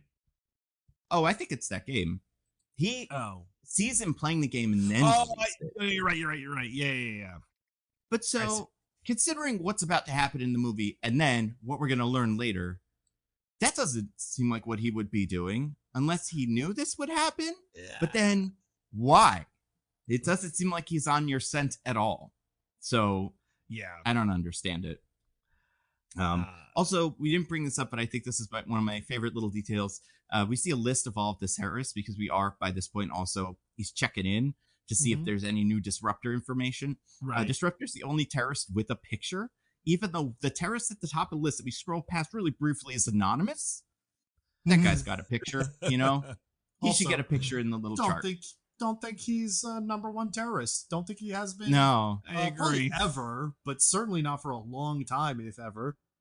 Well, once Thelma and Louise got on the scene, they took over. And it's been, Anonymous hasn't even had like Excuse me. I anything think to do. Starfire is way bigger than Thelma and Louise. I don't know about that, but Also, by the way, That was easy. it's high altitude, low opening, DJ. Oh. man. Maybe it's one of those ones where it means two things, where it's like, No, I think Diggins is right. like low opening, like you gotta get it right in the thing. Yeah. Yeah, like That makes sense. you go from up high so they can't detect you, and then open the parachute really low so they can't detect you. Oh, that makes more sense. Yeah. That was cool in those movies. Remember what's his name gets hit by lightning in the Mission Impossible? Oh That's cool. yeah, that They're was doing the Halo gets struck by lightning.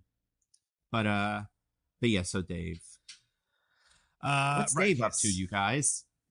What's Dave up to, or what's Will up to? Well, what's Dave up to? I guess like who's Will? Dave is like Ice Cube. spending. I'm talking about like Dave is spending his dad's money or whatever, and like he's sad about mom being dead or whatever. Yep. And then Ice Cube is like, and this is my favorite detail. One of my favorite details in the movie. He just hates his son. Oh yeah. I don't know where this came from besides just video games, but like he fucking hates this kid, and he's not shy about saying it. It's great. Yeah, I guess he's sad that he's just gaming all the time. I mean, he doesn't have a job. Is he in? It's because how old is this kid? Yeah, I don't know if he's in question. school, right? Like it's we are not given a lot about Dave, right? It's just it's all the same. It's all the fucking tropey like angry dad stuff. You're throwing your life away, waste of time, living under my roof, eating everything, blah blah blah. It's like Ice Cube just starts like old man shaking fists at his son. There does appear to be he's trying to get his son to take a job at DHS, which That's right. At first you might think is just like you got to get a job. This is where I work, and you're gonna work here too. But I'm starting to think it's just like I need some time off, man. We got to get a second employee. Yeah. We wouldn't even hang out together. Like I'll come in, you come out, right?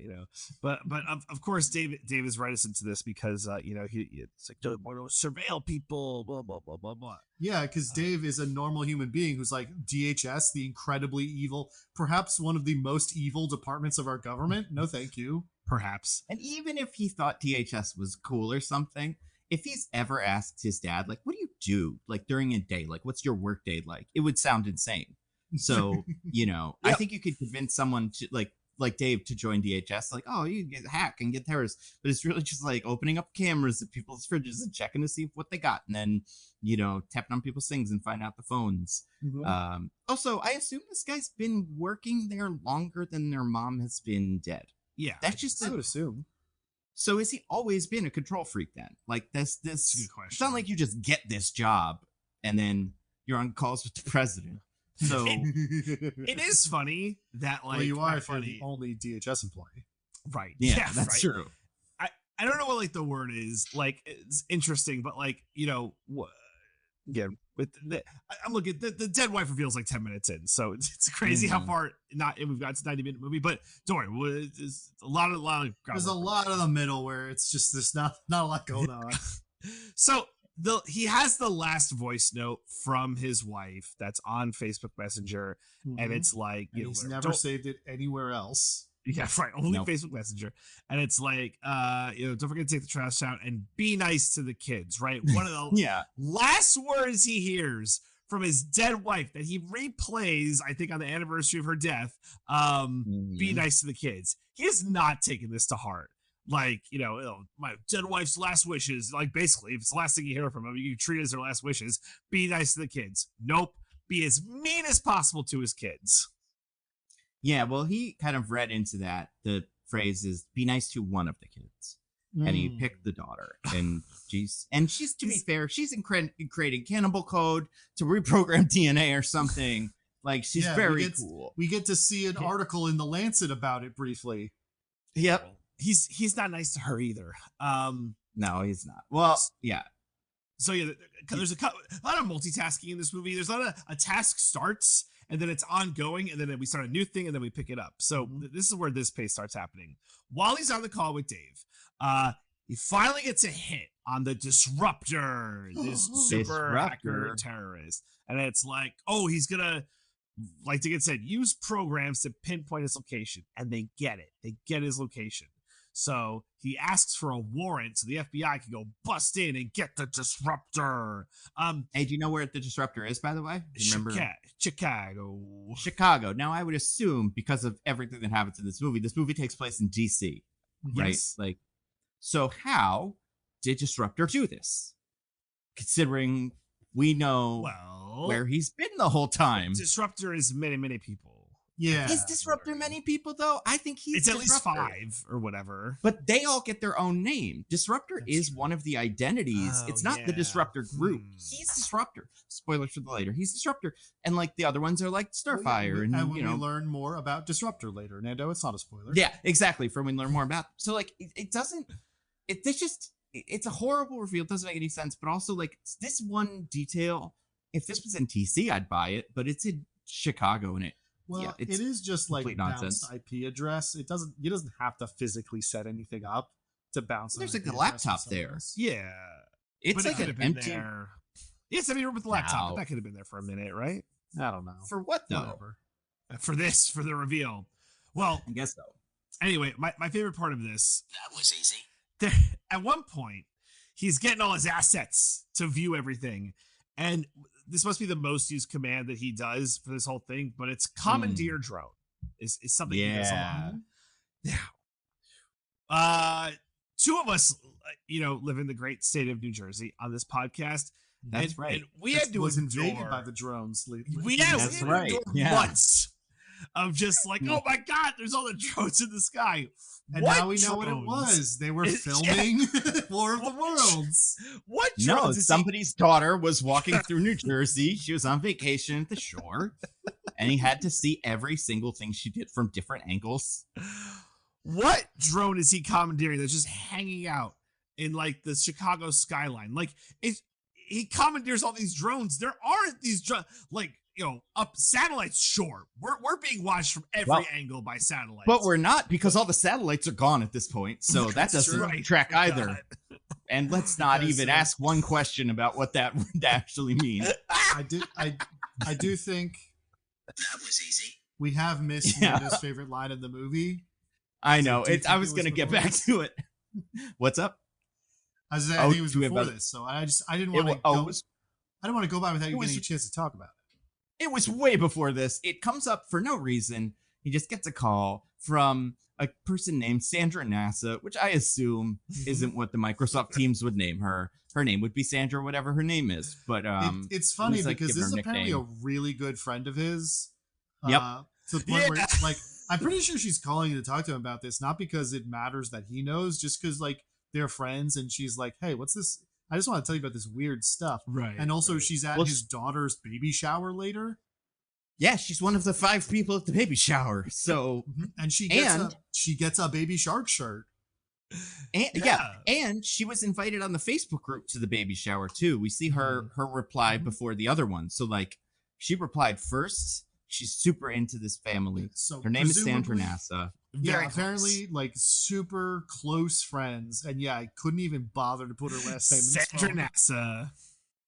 And so she calls Ice Cube or William Radford during like his first thing in the morning, and she's like, yeah, these storms, they're crazy. And she shows him a bunch of videos, context free, of storms, just like lightning striking a bunch of Many times. Getty images.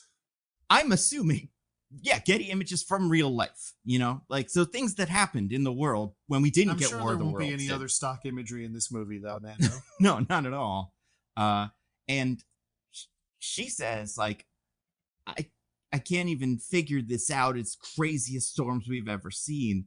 And he says my favorite line in the movie. I watch people, not weather. And then right after that, when she's like, but like, isn't the weather crazy? And he's like, we got bigger fish to fry than the weather because I got a new Disruptor meeting or something.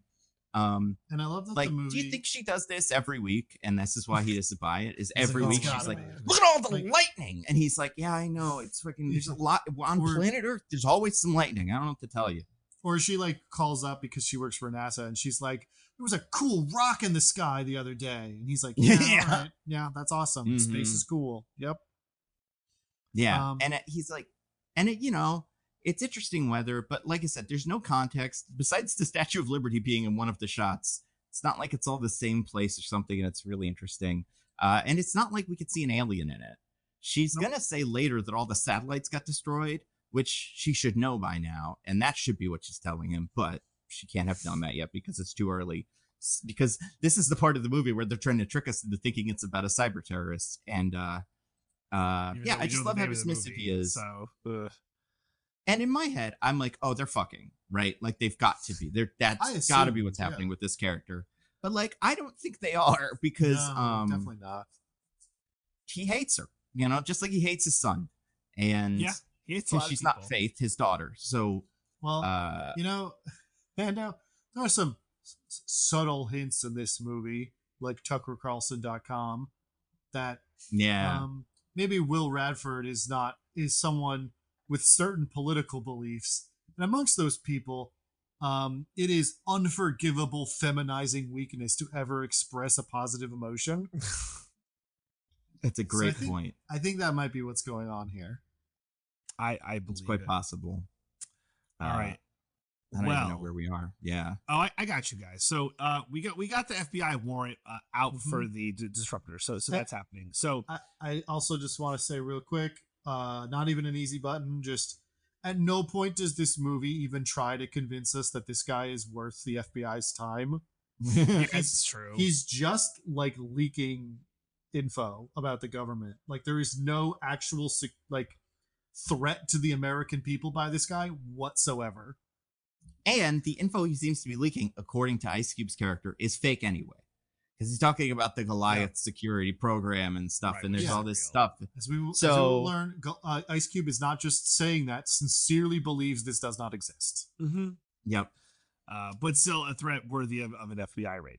So, sends out for that warrant. Meanwhile, something of equal stakes. He gets a call from Faith's boyfriend, right? They're not married. Baby daddy, according to the computers. It's a baby daddy if the baby's not born anyway. And he's saying hi. And he's asking him about the baby shower. What? Which we learn Will didn't know about. Oh my God. A little bit about Mark, just briefly.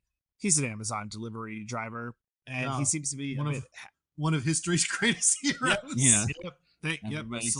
Salute your Amazon driver. But seems to be a bit hapless. So more on Mark later. But he spills the beans about the baby shower to Will, who somehow did know about it. So yeah, I think he has a terrible relationship with his daughter and probably does not treat her well. And he's terrible at surveillance. It's on her Facebook. How did he not know about it? Was he just looking at what she eats? Well, Nando, please, we can violate the privacy and sanctity of American citizens as much as we want, but we can't spy on our good American corporations. That's true. Corporation and then also corporate worker. That's like enough to make this guy. You can't even touch him. Yeah, and that's great. So also, I wanted to point this out because this actor, because I looked up every actor in this, because I was like, what's their deal? This guy's name is Devin Bostick. I cannot remember where he was, but he was in our favorite show, Quibi's The Most Dangerous Game, and he was in 13 episodes, which would suggest, not would suggest because you can see it, he's in both seasons. So I assume he works for Christoph Waltz, but he's not the pedophile guy who we do know who he is. But so I guess he's just in the background of that, but amazing. I guess. Love seeing him everywhere. He's also an Oppenheimer, so big year for him. Or big, I don't know, 2020s for him. I know this movie shot during COVID and was just released recently. Yeah. So he probably wasn't psyched about it, but also maybe he was. Maybe they finally paid him for it, so he loves that. I don't know. But it's, everybody, a lot of the other actors in this movie have like 1 or 2 credits. Besides the actors who have 1 million. But yeah, he's out of the 3 young kids, he's the one who you're like, maybe I've seen him in something before. And that's weird. Also, the daughter was in Candy Cane Lane, which one of you has seen and one of you has not. Favorite movies, you two. Yeah, she's the daughter in it. So there you go. Big year for her. All right. So now that Ice Cube knows he wasn't invited to the baby shower, he does the most batshit thing imaginable, honestly. He hacks into his daughter's computer and has a conversation with Mark as if he was Faith. No. Wait, they is that are what you think it is? texting and he is just spying on it. I also, for a second, thought, is he the one texting? But then as I watched it, I was like, no, he's just spying on them. Okay, I said, Still batshit. He's spying on their texts. Yeah, no, this is an insane violation of privacy. If my dad was doing this to me constantly, I would cut him off. Right? Well, how would you? He has the power to get to wherever you are by generating passkeys, and there's no way you could get away from him. Well, sure, but also, I refuse to talk to him. Okay, fair enough. And how would you know he's even watching you at every moment? Unless in your text message that you don't think he's watching, you say something like, he hasn't accepted my Facebook friend request yet. And then 1 second later, he responds and accepts your Facebook friend request. Otherwise, how could you know? I really thought we were going to go back to the text messages where Mark was like, "Oh, he just did," and then Faith was like, "Yeah, fucking of course he did. He's watching us right now." Yeah, snap your phone in half and throw it into the river. He's right behind you. Hold on, Nando. You gotta wait a while for me to second that. Mm-hmm.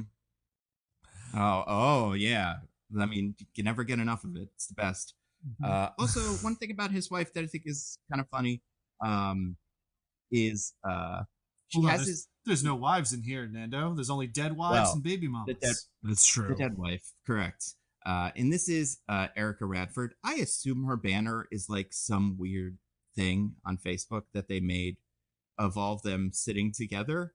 You know what I'm talking about? Like, there's one image that's like everybody, all the family members on her Facebook banner. Sure. Because she's in loving memory.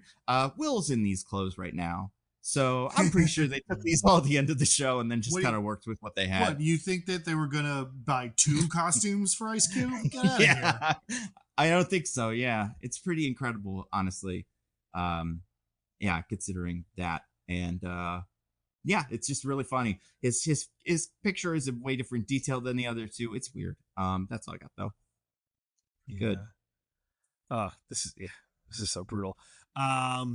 Yeah, and actually looking at a picture of the wife, there's no way she's been dead for more than like 5 years. She's about around Ice Cube's age in the picture. Right. So, you know,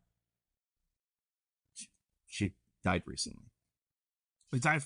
You know what they say. Right, 4 years ago. About people of similar backgrounds to Ice Cube and his wife. That's true. They do say that.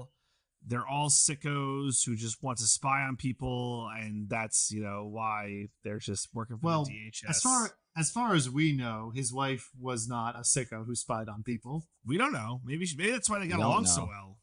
That's true. Maybe they were together. They were just high fiving, like all these phone calls. They don't even know we're listening right now. Maybe she was each other. Maybe she was always at home rear windowing people. Yeah, can you imagine? They're dating somebody and just like going through every single thing they've ever done in history. It'd be a nightmare. Oh my gosh. All right. So now it's action time. So this is one of our first action scenes in the movie. We're going after the Disruptor. FBI's going to Disruptor. Perhaps our last. Well, I guess there's one more, but yeah. Well, I guess if DJ is qualifying this as an action scene, then there are a couple others in the movie. Relative to this movie, it is. It is, we got the body cam footage of the FBI with the guns are going in. We're going to get the Disruptor. There are people in the scene who are not sitting down. Yeah. Yeah. By the way, I just want to throw this out there. That was easy. Incredible response for a hacker. This man's a hacker. They're sending in like 8 FBI agents and 3 dogs. Well, yeah. My point is, he's literally just leaking government information. Not even like, it doesn't seem like it's government information that really causes any kind of security threat or like is in danger of harming people. It's just information they don't want out there. Now, to be fair, I fully believe the government would reserve the harshest response for people like that. But still, 100%. It feels silly. Oh, yeah. Also, real quick, now that we're talking about the raid, I have to that was easy. America's Funniest Department. He watches 2 little clips that are like what's going on in the other window on the other rooms, and it's like a cat opening a door and a kid throwing a ball at another kid, and that's definitely from America's Funniest Home Videos. So good. Oh man. Also, what's her name? Andrea Savage is in this movie, who just funny comedian. People probably recognize her mostly from Step Brothers. During this whole raid, she is holding a gun, like an enormous gun, and also, unlike everybody else in the raid, her phone and FaceTiming Ice Cube. First time I saw this, I was just like, oh, that's like a body cam or some sort of helmet cam. But there's some apartment shots where you can see what's going on in the hallway, and she's holding the phone in her hand. Like, yeah. She's just asking to shoot somebody by accident. Yeah, I don't think they do that. I don't think so either. Even if you're talking to Will Radford, I think you figure Will Radford just goes, call me when it's done. I don't really need to see this live. What am I going to say? That's him. Like, no. Like, even though I do every job and report to the president directly, I mostly just kind of sit here and open drones. Like, yeah, you figure I'd be able to look at this room through a drone. The windows are open. Why is this surprise to me at all? It would have been funny if when we see from the apartment, we see Andrea Savage like creeping through the hallway, and then just a big drone just silently gliding behind her. Yeah. By the way, we meet a very important character in this scene. NSA director Donald Briggs, played by our very own Agent Coulson, Clark Gregg. We see him. He's there. He says West Point T-shirt, and this like caught me like by surprise for some reason. But he takes a big sip of water from water bottle really weirdly. He goes like this. He goes like. It's like a big upset. Is that not how you drink your water? Yeah. Take a sip. That thing was full. Was it full? You like waterboarding yourself on purpose. Maybe that's what he's doing. All over my face from the bed, and I don't regret anything. And this isn't even a video podcast, so it's for no one, right? People don't even know you how two. Silly. Well, and it's for the NSA agents that are watching us at this very moment. Yeah, that's true. For the one NSA agent who exists. Yeah. I hope he's having fun. I imagine, maybe Agent Coulson is like trying to, get himself immunity from being waterboarded in case he ever gets waterboarded, that'd be pretty cool. Do you think he's one of those guys who's like, I bet I could be waterboarded and it would be fine?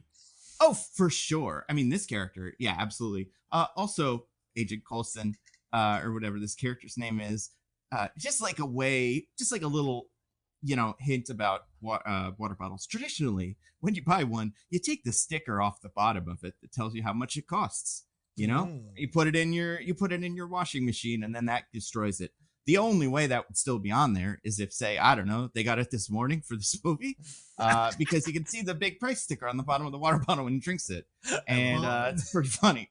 Nando, they couldn't take it off because they needed to return it later to save money on the budget. By Amazon, yeah. Well, Amazon is famously very generous return policy. They are, yeah. I'm surprised they didn't seek that in the movie. But guys, we're not talking. We transition very rapidly to the Disruptor is not in the apartment. It's just a laptop set up. And then, oh no, a meteor strike, crazy meteor strike everywhere, every city, everywhere. Chicago, New York, Paris, everywhere. God. Miami. Ice Cube just looking at his screen. Just can't a believe benefit. The destruction of our great American and international cities. What does it look like when he's looking at his screen? Can you describe it to anybody? It's interesting, right? Because it's fireballs coming from the sky, crashing into Goodness gracious! We don't see a lot of impact into things. Look at the New York one now, and it never like hits the Empire State Building. It's like flying by the Empire State Building. That would have cost a lot of money to animate. Yeah, it does that thing whenever something exciting would happen, the camera glitches out, and then we check another camera. Yep, it's about to hit, and it's like, oh no, and we just get a lot of sound effects, right? And I'm imagining, because this has never happened before, I assume this movie takes place in our world. Yes. If this ever happened and you saw it all at once by watching all the drones or whatever they're flying in the air, you'd be like, oh no, and maybe like, I don't know, like cry or something. But instead, he puts his hands on his temples and just looks at the thing. It's like, oh no.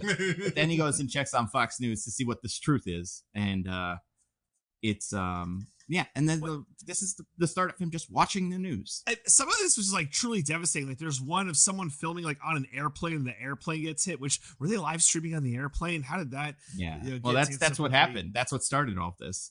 They started, took out their phone on the airplane, and then all our defenses went down. The satellites all destroyed. Yeah. And yet, only the second most ridiculous thing that happens with an airplane in this movie. Oh, we'll get to it. I cannot wait. And then like another one where it's like in another country, it's like we had no warning. My kid's school was hit, and it's like, oh my god, like these are like truly devastating things. And Ice Cube is just like slack jawed, like staring at his computer screen. Damn, that's crazy. Also, like, what information do you get, Ice Cube, from translating their words? What you guys say? It's an alien in there. It's like, we had no warning. Yeah, it was a meteor. I didn't know about it either. So why would you? And as much as it bums me that you know your kid who is should have known about that, because you can see these things coming from a very long way away. Who? NASA. Sandra NASA? Well, you see, she was more focused on all the lightning because it kept lightning everywhere, which like has nothing to do with any of this, right? Like, well, I think they said later they sent the storms, and that's part of the satellite stuff. I don't know. I mean, the meteors took down the satellites yesterday, or like the day before, something like that, and they've been down for a little while. You'd think someone would notice, but I guess not. Oh yeah.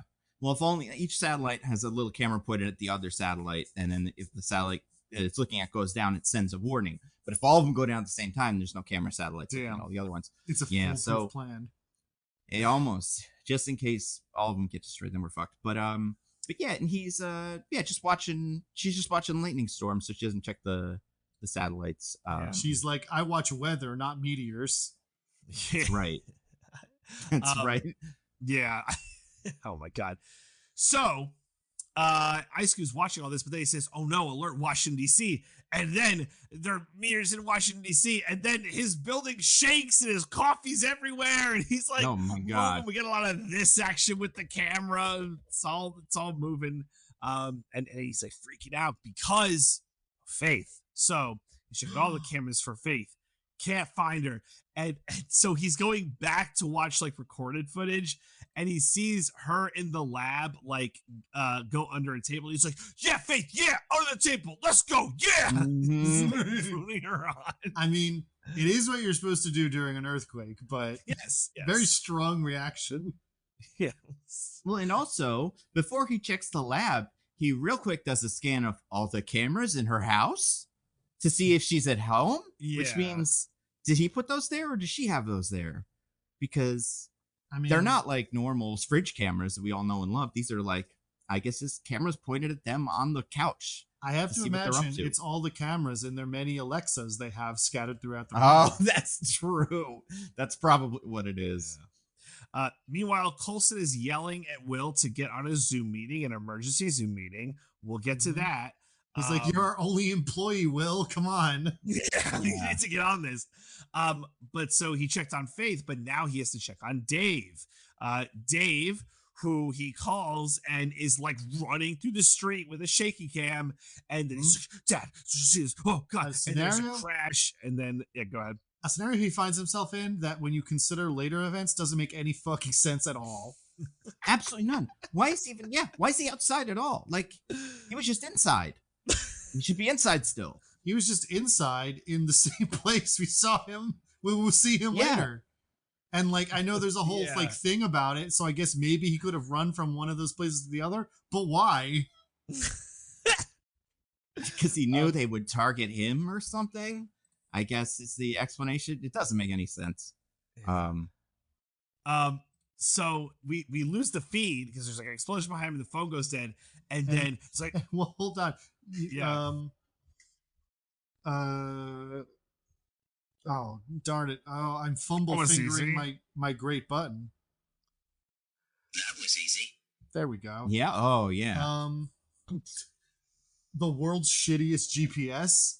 He's he's like yelling instructions to David as he's going. He's like, David, you gotta go left. Keep going. Go left. No, you gotta go right, David. Go right. And I'm like, where are you taking him? Yeah. This is his house where he lives. I think he knows how to get home from wherever he is right now. This is his home. But and like, is it supposed to be like, I'm guiding you away from all the big explosions? And I'm like, I think he can see those better than you. Yeah, right. Yeah. Is he getting him to a super safe bunker? Like, oh my god. So right, thank you, Diggins. So that, and then we lose David visually, and Ice Cube doesn't know what to do, but he still has Oh little. man, I sure hope that he doesn't have to go through having a phone call abruptly cut off while it shakes and moves around ever again. That must be such a stressful situation. Imagine if he had to deal with it like 20 fucking times before the movie ended. Well, yeah, I mean, that would be hard to believe because I'm assuming he has the best service that could ever exist. And his son and his kids, anybody talking to him would also have the best service. So, those are, maybe they're not using those shitty Amazon 3D phones that they tried to make everybody use. Remember those? They were like Fire phones or something. Maybe if they had those, it would be a different story. Maybe. Well, Well, the one person it never happens with, Mark. That's That's true. right. Well, he does have the Fire phone. Yeah. Well, but also, so it is bad that Wilson go through that, but because he has every surveillance technology at his disposal, he sees that Dave's pin keeps moving, letting him know that Dave is fine, or Right. his body's being dragged away by an alien or something, right? Yeah. I mean, it probably Yeah, doesn't mean someone- he's fine, but he takes Someone that running by advantage. decided, oh, free phone. Nice. Yeah. Yeah. Or Right. somebody like stole his wallet where Ice Cube slipped the AirTag in, and that's how he Yeah. sure him. Yeah, right? But it's fine. Dave's totally okay. All right, so now Will can get on his emergency Zoom call with the president, or not president's on this one. It's like the defense secretary and Coulson and Sally NASA. Who we mentioned played by Eva Longoria. The only other name you would have heard of before in this movie. Yeah, right. Yeah, that's. Mhm. I think that's right. So she's there and she's by a meteor and she's like, I'm gonna go near it. Which, like, what the fuck? Now, I don't know a ton about meteors that just entered, but they're like incredibly hot, right? Like, right? Yeah, I mean, they kind of burned up on reentry usually, right? Like, or Yeah, some, there's the some sort of, vast like, majority of things that fall from space burn up long before they ever get near the ground. Okay. Well, fine. It's funny. She's like, it's freezing cold to the touch, but then, oh my god, a noise and hissing and tentacles and oh my god, guys, it's aliens. It's big, shitty robotic aliens. I wish I could properly describe these. So How many pods do they have? So many fucking pods. Really? Do you think you could describe how many pods they have in some kind of suffix or prefix, rather? I don't know where you're rolling with this. I mean, somewhere between bi and quad, right? Somewhere in that neighborhood. I would think. Yeah. And we know these are important because they use them to stand up. Without them, they would fall over. That's right. Perhaps Or because would of they? some We'll sort see. of disease. Well, maybe that too. Also, these pods. Yeah, Diggins. I was just gonna say, DJ, since the original H.G. Wells novel, the aliens have always been called, because of the design of their robots, tripods. Oh, really? Yeah. I didn't know that. Yeah, they have 3 legs usually. Do they call them that in this movie? I'm not sure they do. I don't think so. Maybe. I think they usually just say like the aliens or this or they're the walkers. Maybe, I don't know. But also these things, when we get a good look at them, look just like the drones from the Spider-Man movie with Mysterio. But on like a little tripod. They're the same shape. And if they were to ever, like, I'd say lift off of those things and just fly around, it would be exactly like that. But luckily, Nando, they're that's on tripods, impossible. so they'll That never could do never that. happen. Yeah. Well, because if they could do that, they'd start there, right? There's no reason to use the tripods if There's you could just absolutely fly no around. reason to have the legs at all if you don't need them. Yeah. But, maybe that's all part of their clever play. But yeah, so Eva Longoria, big tentacles in these pods. This movie gets real tentacly. Yeah, for the sickos out there. Yeah. Well, that's how they. Well, we'll talk about it. That's how they do their whole thing. Yeah. So but then like Eva Longoria, like she gets close and there's an alien, and then the screen starts staticking out, and she screams, and it seems like something horrible has happened to her, and. I mean, she's probably dead, right? There's no way she's going to come back, and then that same thing will happen to her 2 more times. probably. Oh yeah. I mean, she was. you know, she's even Longoria. Like, you figure there's some of these guys you can get for a big chunk of this movie, but it's like, oh yeah, she died. That makes sense. That's like, it's absolutely what I thought. I'm like, oh, they got her just being for a little bit. It's the same way where when they called Agent Coulson for a second, it was just his picture. And I was like, oh yeah, they couldn't afford the face. So they just got his voice. That's smart. This guy just doesn't have a camera. That's a good way to do this. But they didn't. That's not how it works. So they call that the Giancarlo Esposito special. Exactly. Yeah. So the aliens, they pop out and they are like, oh, what are they doing? And pretty quickly they just start wrecking shit. They got the laser beams, they're laser beaming everything. They laser beam a helicopter, or laser beaming the FBI team. And it seems that we know what happened to Eva Longoria. Agent Jeffries, Andrea Savage's character, meets a certain untimely death. Oh yeah, one of my favorite details in this movie. I know I'm going to say that about everything, but is that she's recording this again with her phone because she's FaceTiming him, and she's just recording the alien ship for a while. But then real quick, she switches back to like selfie mode, so you can see her reaction of like, oh, and then she switches back to alien. Like, look, very cinematic.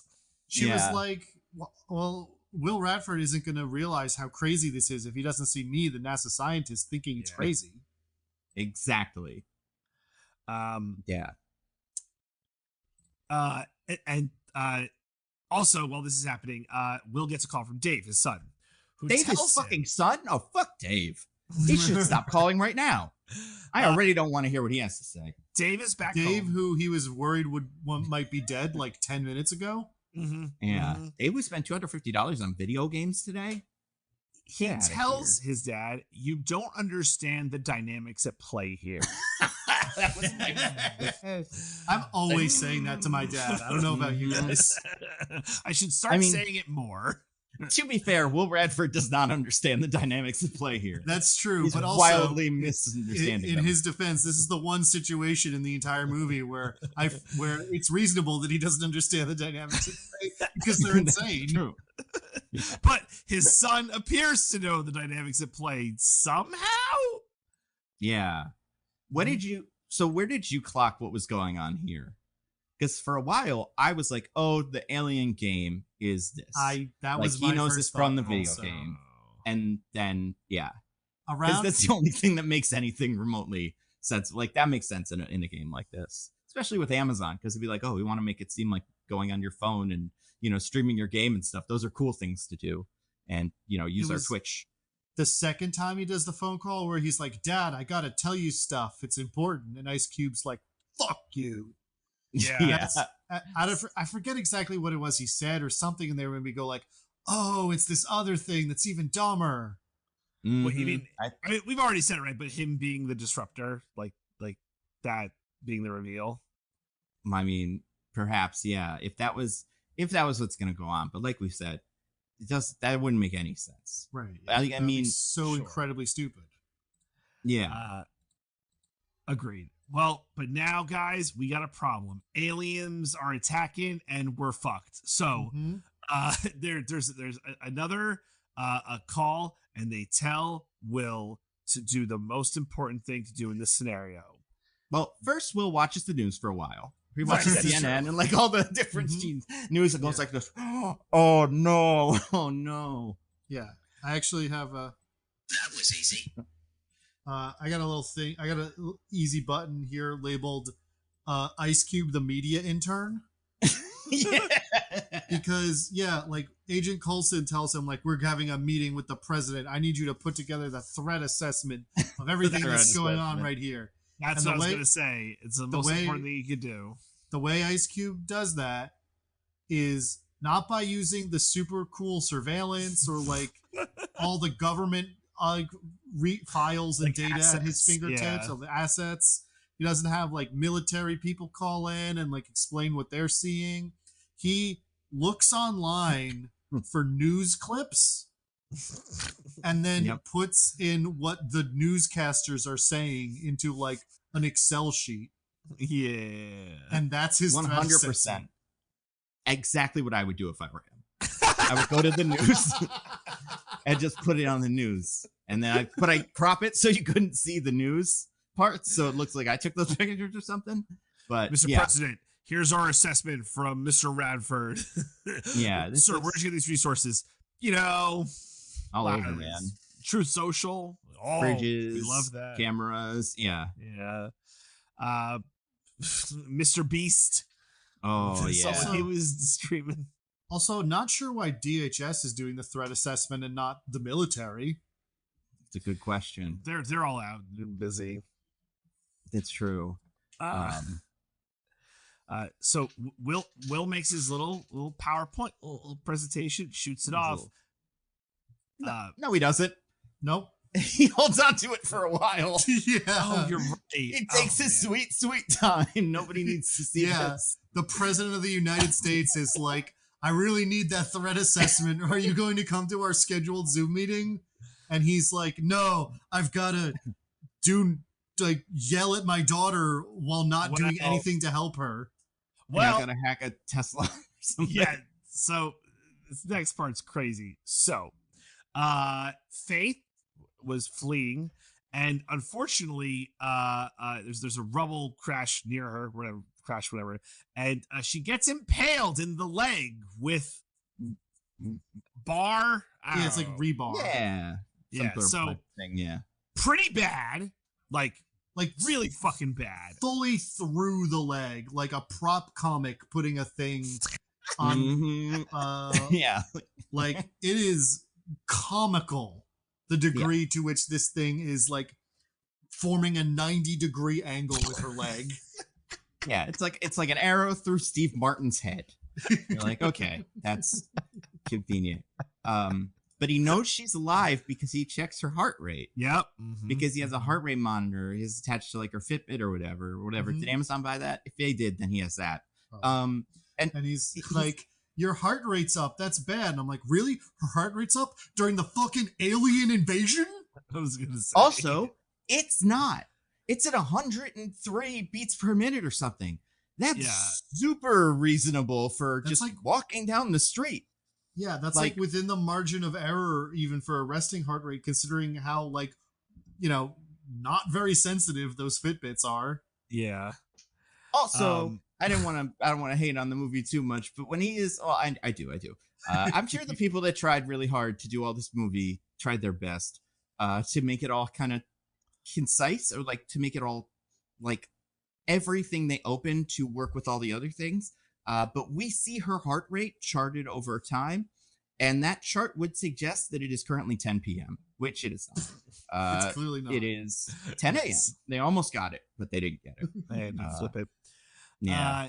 So it's bad. He's got to help. So, first shot, 911. That doesn't work, obviously. Yeah, no shit, dude. What the fuck was that? What are they going to do? Send some guy? There's so many guys that exploded. Like, I guess that wasn't on the news, but I did figure he would know that just from guessing. That the functioning human brain. Yeah. Or just that there would be something else he would do that would be like hack the 911, besides just get out his own phone and call 911 on it. Like, insane that he tries this. But they don't answer. It's okay. He has an even better plan. He's like, all right, honey, you're going to crawl over to that Tesla. I'm going to open it for you and autopilot it to the hospital. Well, but first he's going to go get her because she's pretty close. Why can't he just go and find her? Oh, that's right. Well, there's a problem, Nando, is that he tries to get out, but they lock the building down. They lock the glass room he's in has been locked glass down. Room? Yeah. Oh, no. There's no way out now. No way out. So he gives up. Yeah, so he's got to do it from here. To be fair, I always, as soon as I encounter even a single obstacle, no matter how easily surmounted, I immediately give up. Yeah, no, that is fair. No, you know what? Now that he's standing up, I'm in that shot. The more I'm looking at this office, the less sense it makes. Somebody has 3D glasses, but like from the 80s on their desk, and also on their chair, hanging off the back of it, they have a backpack. So, like, they left their backpack at work, or they just haven't been here for 2 hours. I don't understand what's going on here. Yeah, maybe there was someone else working with Ice Cube, went to take their smoke break, right before the camera started, and then the building got locked down, and they spent the whole movie being like, "Oh, come on, my backpack's in there." Mm-hmm. It's a bummer. But yeah, so he hacks the outside so he can leave, which is pretty cool. But still can't fully get out. Gives up again. Goes back home. But the hero of the movie show, one of the two heroes of the movie, besides the Amazon driver, we have a the Tesla? other, autonomous Tesla. Yeah. Mm-hmm. The greatest. So Right. good. That was easy. I just have one here called the most wildly unbelievable piece of science fiction, which is Let's that go. at no point in her usage of this self-driving Tesla does it crash into any person or object. No, smooth baby, smooth baby, smooth. And, Smooth maybe baby we'll get to smooth. it in a later segment, but some other movies know that that's what happens when you get in one of these. That's true. Yeah. Mhm. Well, I also want to point out, someone pointed this out when I watched this on stream. Put her on the front seat. That's where the airbags are. Why do you see have her go in the back seat at all? That is actually a much safer part of the car. Yeah. But So whatever. Also, to hack the Tesla, this is the only time he ever does this. Do you guys remember what he has to do to the car specifically? Like what mode he unlocks to make it do what he wants? I don't. Sabotage mode. I don't understand this. And in It's a fact, this isn't when he unlocks the car. Yeah, This I was is when gonna he say, unlocks. he has to get the Beastie or Boys to help him. Yeah. This is when he puts it on low power mode later. But still, is this movie suggesting that the reason the Teslas don't work is because the government keeps sabotaging them? Well, no, Nando, actually, it's a brilliant commentary. They only work when they're being sabotaged, which indicates that the normal functioning is for them to crash and kill people. I love that. Pretty handy. Well, so he tries to get her to a hospital, but all the hospitals are full. So he's like, no, which, by the way, just go to one. I'm sure if there's one that isn't rubble, they'll take her, right? But no, they got Mark on it. So he sends the location of the car to Mark. He's got to put it in low power mode because the battery's running out. Fucking electric cars, am I right, fellas? So Mark's like, I'm going to get her and I'm going to take care of it.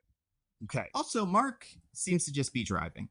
Yeah. Like, I know he's doing not his job. Well, trying to fulfill his orders, but it kind of seems like he is. you think Mr. Bezos would let his employees have even a single second off just because the world is being invaded by aliens, Nando? There's no way. Yeah, that's a good point. Yeah. So now we learn a crucial piece of information because Sandra NASA, I think we learned at this time that she's still alive.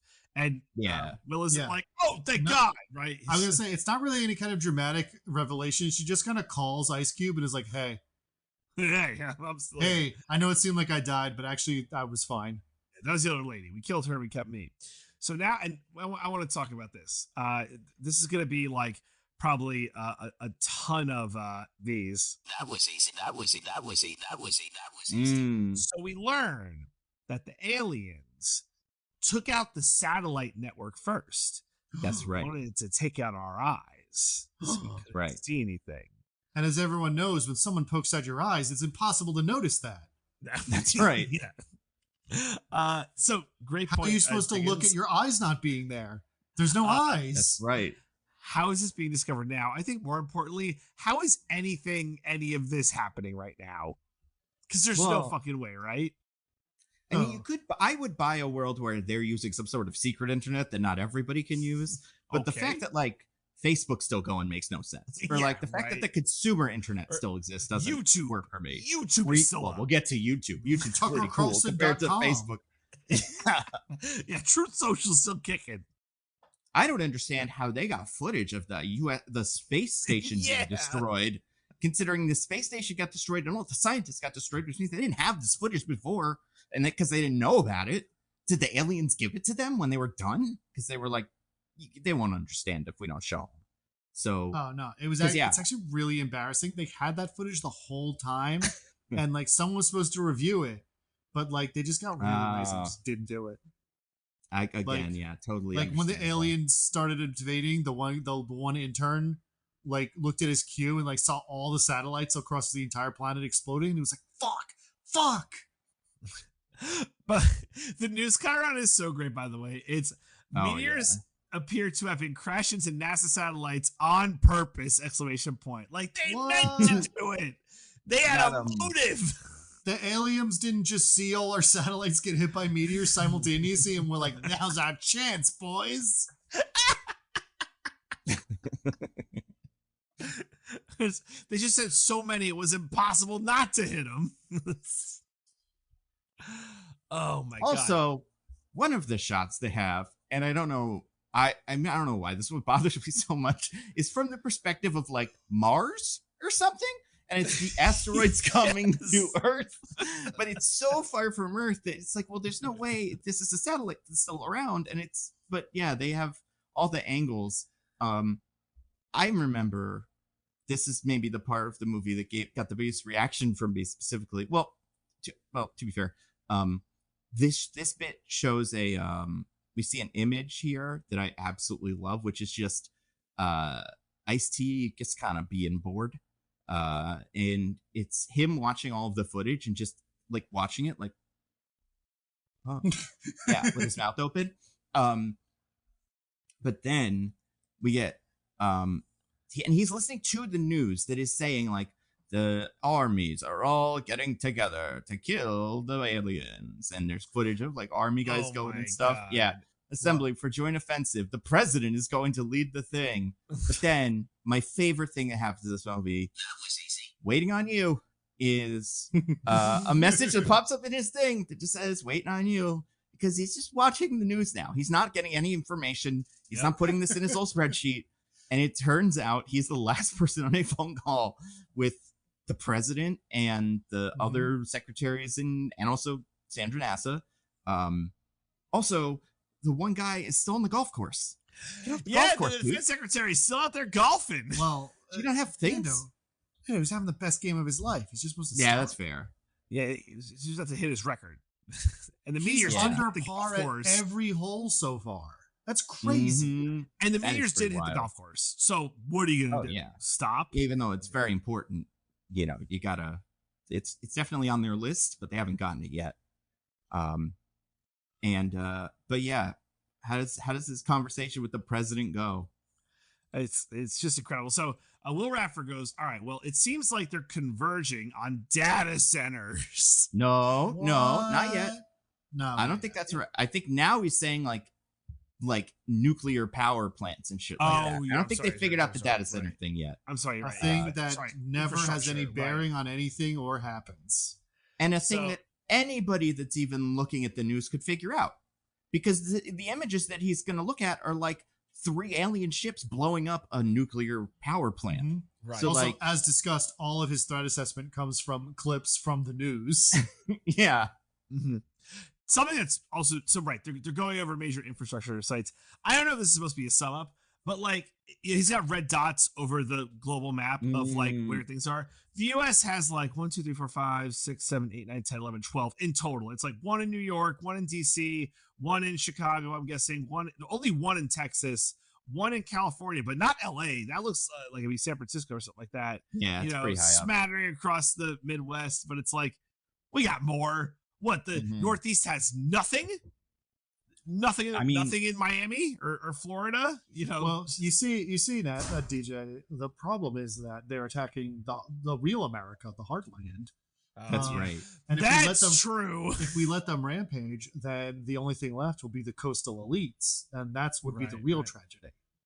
Well, and also the thing is, like, these are because we kind of figure out that, like, in this scene, the aliens are attacking public infrastructure to like take out our supports and take out our like ability to fight back and stuff.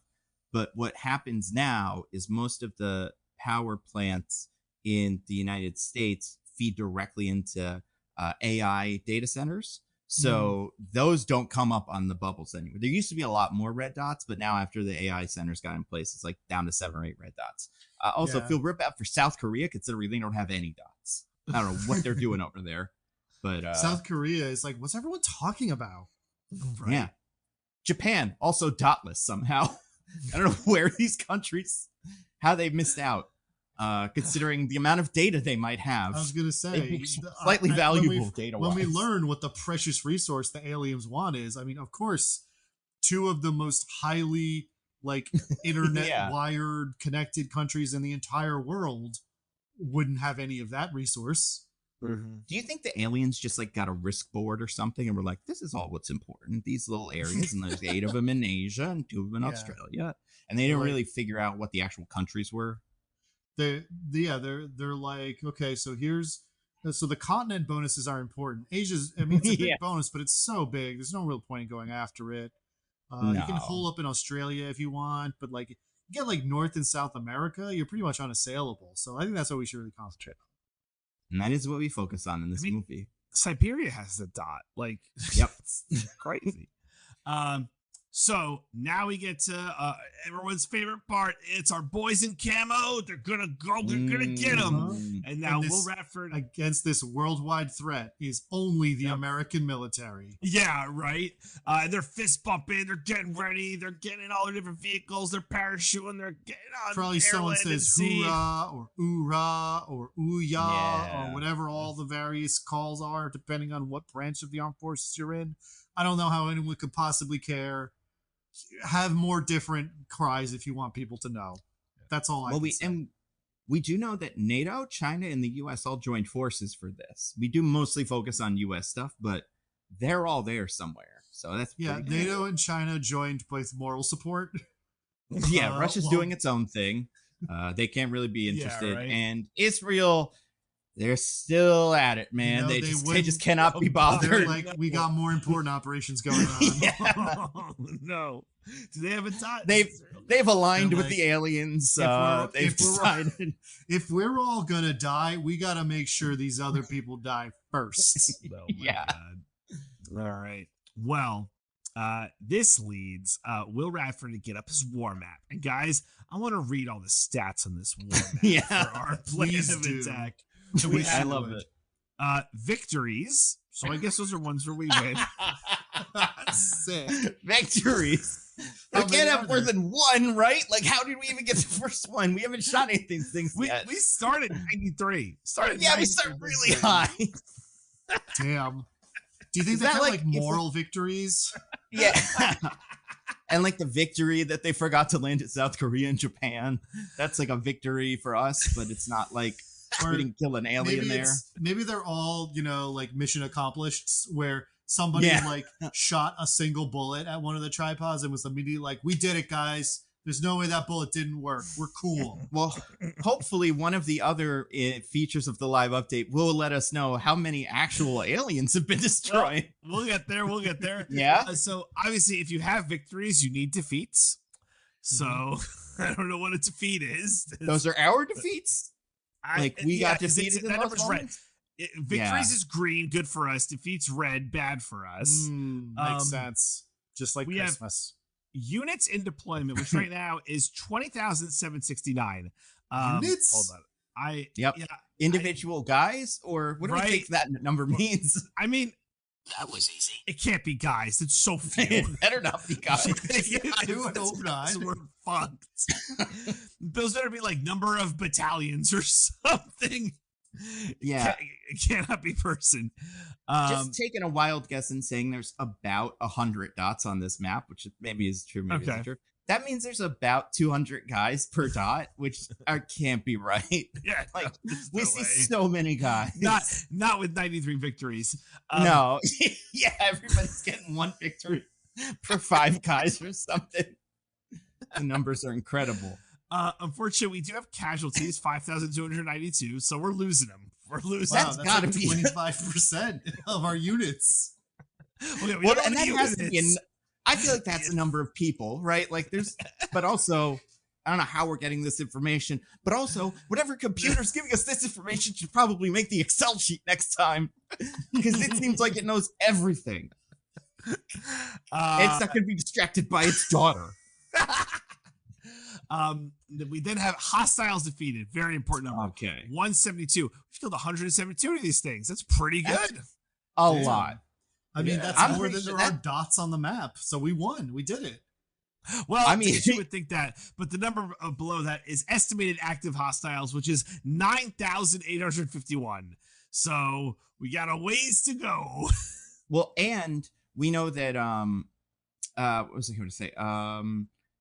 the hostiles that are defeated, I'd assume the hostile, each tripod is a hostile. I agree. Yeah. I would Right. think so. So I'm pretty sure we watch the first hostile being defeated because we see it in the thing. Oh. He watches it. Yeah. But by that time, 90 something hostiles have been defeated, or we've had 90 something victories and about 200 hostiles defeated. So I don't know, man. Maybe one country is just calling all this shit in and everybody else is just like, ignore the number on the bottom left. But just, I mean, we'll see what the news says because that's what matters. Yeah, Like- you know, if it wasn't for the fact that we see the president in this scene, I would think that one of it would just be one guy calling in like, "We killed 100 million of the aliens, 1,000 million billion aliens dead, because of our beautiful military. We shot our guns at them and they died. And they came to us, tears in their eyes, and they said, "These are the best guns we've ever seen. We can't possibly win. Why did we invade? You're the biggest, strongest, sexiest aliens we've ever seen in our entire lives." Yeah, he would call into Fox and Friends and be like, I don't know if you've heard, but we not only destroyed 100% of the aliens, we're actually destroying 200% of the aliens, 900% of the aliens, 1,000% of the aliens. It's incredible. These numbers, you couldn't believe we were doing these numbers. 200,000% of the aliens are all dead. So we're good. Yeah. So we have some good early victories, which is good. By the way, one last note on this stupid thing. It says clearance TI plus SI. It's not a thing. Just doesn't matter, but it's not a thing. Oh, yeah. Well, also, this guy's got level 3 clearance throughout this movie, right? I'm pretty sure we see that at one point. That seems low. That's not how the clearances go up, not down, not like the DEFCONs. Yeah. Yeah. For the guy they get to brief the president about the alien invasion. Unless there's 3 levels. Maybe there's 3 levels. Right. Maybe there is. Yeah. He's level 3. Like, I don't want to tell this movie how to be good because it can't. It's way too late. And also it's bad. But like, have this guy be part of some satellite office that doesn't usually do this work. But then when the main office gets destroyed, this guy in the middle of fucking Alaska has to do it. And you're like, yeah, I guess he has never done this before. But because he has to be in DC, he has to be at the NSA building. It does make any sense. But well, the good news is it seems like we're doing great. We're killing tripods. We're making so many victories. You oh can't my believe god, it. can you imagine what it would be like if you were watching that footage? What would you say? Like, because I would stand up and go, "Woo, got him!" You know, that's what I would say. Like it's a basketball game or something. And like somebody's got a 3-pointer that tied it all up. Wow, that's incredible. It would only make sense to react that way. Yeah. Okay, so now we have a little interlude. We're back to Faith. Faith is out of the car, and they hunker down in some building. Hey DJ. Yeah. Stars Faith, right? Yeah. I really hope that he doesn't lose faith.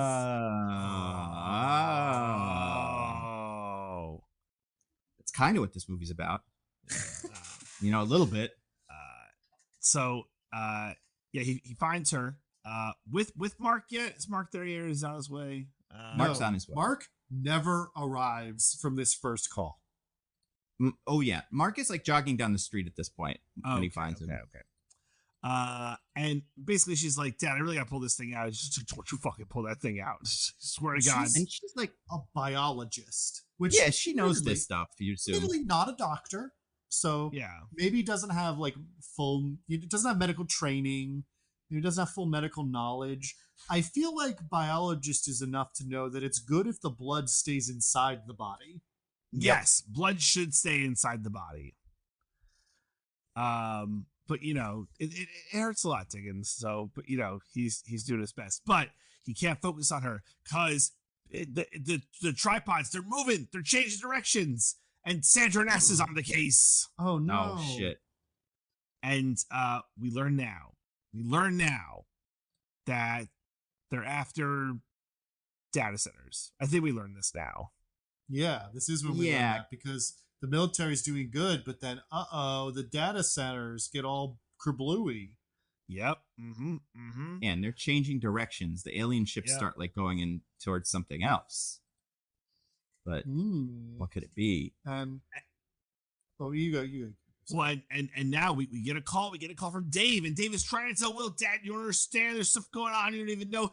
And Will's like, shut up, son, who I hate the most more than anyone. You shut up. I hate you. Stop it. Stop trying to tell me that you're the disruptor, because it's clearly what this is meant to be. That I to be fair, I did not clock this immediately, but my lovely wife, who I was sitting next to watching this movie because it was so hilarious, she was like, oh, so he's the disruptor. Like, so I credit her for figured that out then. I should have figured it out because the movie kind of shouts it at you that he's the disruptor. I mean, like it does and it doesn't, because like it's like the movie. It's like if a movie, like if I was watching like God, what's a good example of this? It's like watching any badly written mystery where like for the mystery to have happened, some shit has to have happened that just would never make sense. Like this guy has to have been in 3 different rooms at the same time, and there's just no explanation for it. So if you are following along, you're like, well, that's not it. It can't be him because he wasn't in that room then. But then at the end, they're like, I was, and I had a way to do it. And I'm like, if you say so, yeah. But that's kind of where I was here. I was also like, he's probably Disruptor, but it doesn't make any sense considering everything that's happened so far. We'll see. Yeah, but you know, whatever. So this is where I think we start to maybe see the. I mean, I hate to try and justify the what the movie says the tripods are trying to do, but it seems like they're taking their little tentacles, they're going into data centers, and they're eating the data to the point where yeah, go ahead. I have a thing here called the opposite of Sully. Okay. Because so yeah, they're destroying the data centers, which at first we're like, oh no. Without the data, the army just falls apart. They can't do anything. Oh, which, yeah. To be fair, like there is a lot of like computer, like processing and data processing and stuff that goes into the functioning of modern military equipment. You could still get out of the military equipment and use a gun, but there are a lot of things that would stop working in this scenario. Yeah. But then we see like how it's causing chaos all over the world. And they're like, without the air traffic controllers, the planes are they're bad. And we see a plane is just like flying in midair, and then just like gives up.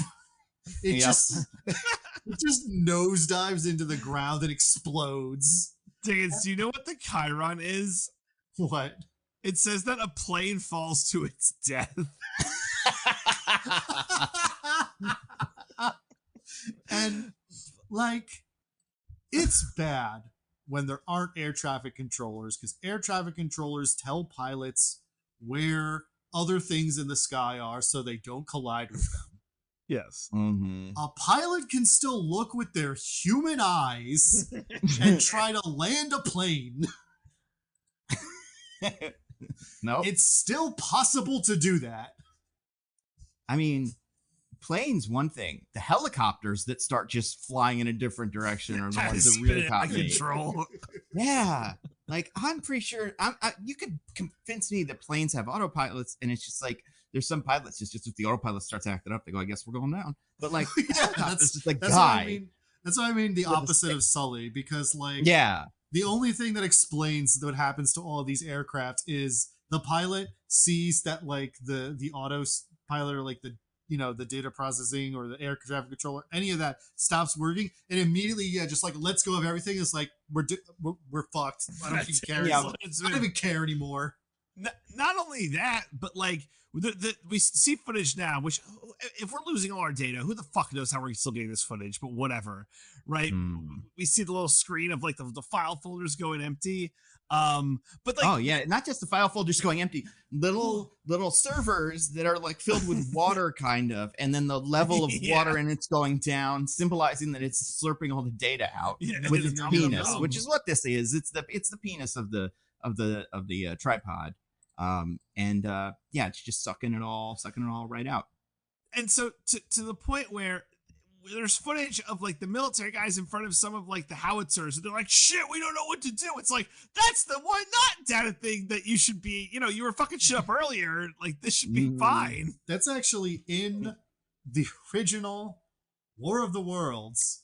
is using artillery. And the thing about it in that one is basically the alien stuff's like they just like is like point and shoot. Basically, they're laser beams. And so, like, as soon as they know where the artillery is, they can just shoot it and it's destroyed. While artillery, the way it used to work is you kind of had to, like, fire a couple times to triangulate positions before you could really aim properly.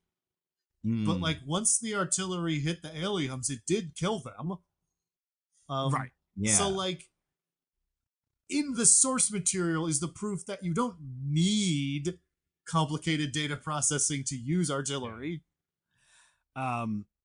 Well, we will learn quickly how I guess kind of how these aliens work. But first, Mark has gotten to where Faith is. This is where we're like ultra multitasking. Like we're going like tab to tab, call to call. So Mark gets to where Faith is. We'll get to that. But Sandra NASA, huge discovery. She found these little buggies that come out of the big tripod tentacles. So wait, didn't the last phone call with her end with everything getting staticky and disrupted as she screamed like she was being killed? Yeah, but it's fine. She got out of it. And she seems fine. She's like, hey, look at my little buggy friends. And she says, they're attracted to the data. And she demonstrates this by a little SD card being on the table. And these little buggies just going over and just like shooting electricity or eating the SD card. Yum, I love the SD card. It's so tasty. Can either of you explain to me what is happening here? No. What are the bugs doing? I mean, the bugs are, scanning the data from the metal parts of the little phone thingy, the little, not the phone, the SD card. And then they're going to either transmit it back to the guys or go through the little tubes themselves and just do it. And then they'll have that's how they're going to get all the data. Why are they attracted to like her AirPods or something, right? Like that's transmitting data in real time. Absolutely no idea. I'm not convinced. At this point, I was like, she's like, they're attracted to this SD card and my phone. Look at what they do. They're eating our data. Like, or just like metal stuff. I don't know. Did you try something that's not those things, but is data? What is data? If you write the word data on a piece of paper, but do they go after it? Like, what do they think it is? Because data's a lot of stuff. Data can mean many things. Go ahead, Diggins. No, you go. I was going to say, it can mean many things, but I think we get some clarity, just kidding, with this BBC News alert following their call. Oh, my Global data loss, infrastructure failure. Oh, no, but wait.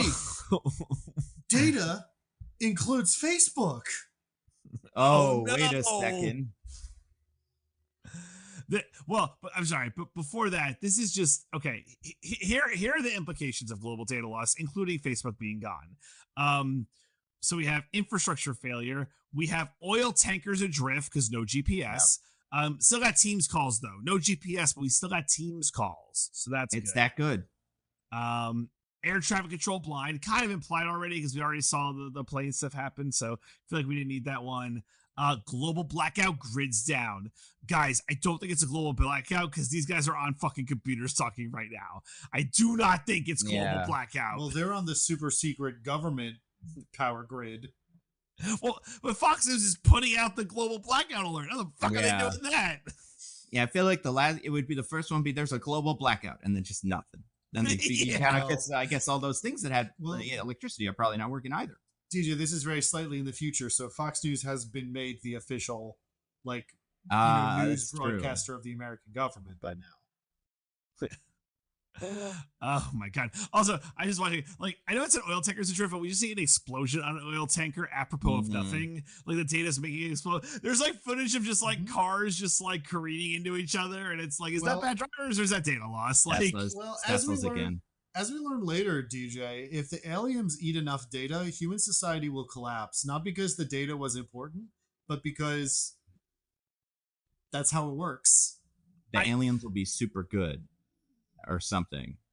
I guess. I mean, Jesus Christ, we're watching the footage again. Footage from space. I don't know how we have this footage from space because we don't have satellites anymore. But this movie is so fucking stupid. Oh, it says where we got the satellite. Which satellite this is? This is a Starlink camera live feed. Yeah. So Starlink, another thing that's pretty good, even better than regular satellites. But We're seeing I bet all you the feel pretty stupid about making fun of it now, liberals. I know, Yeah.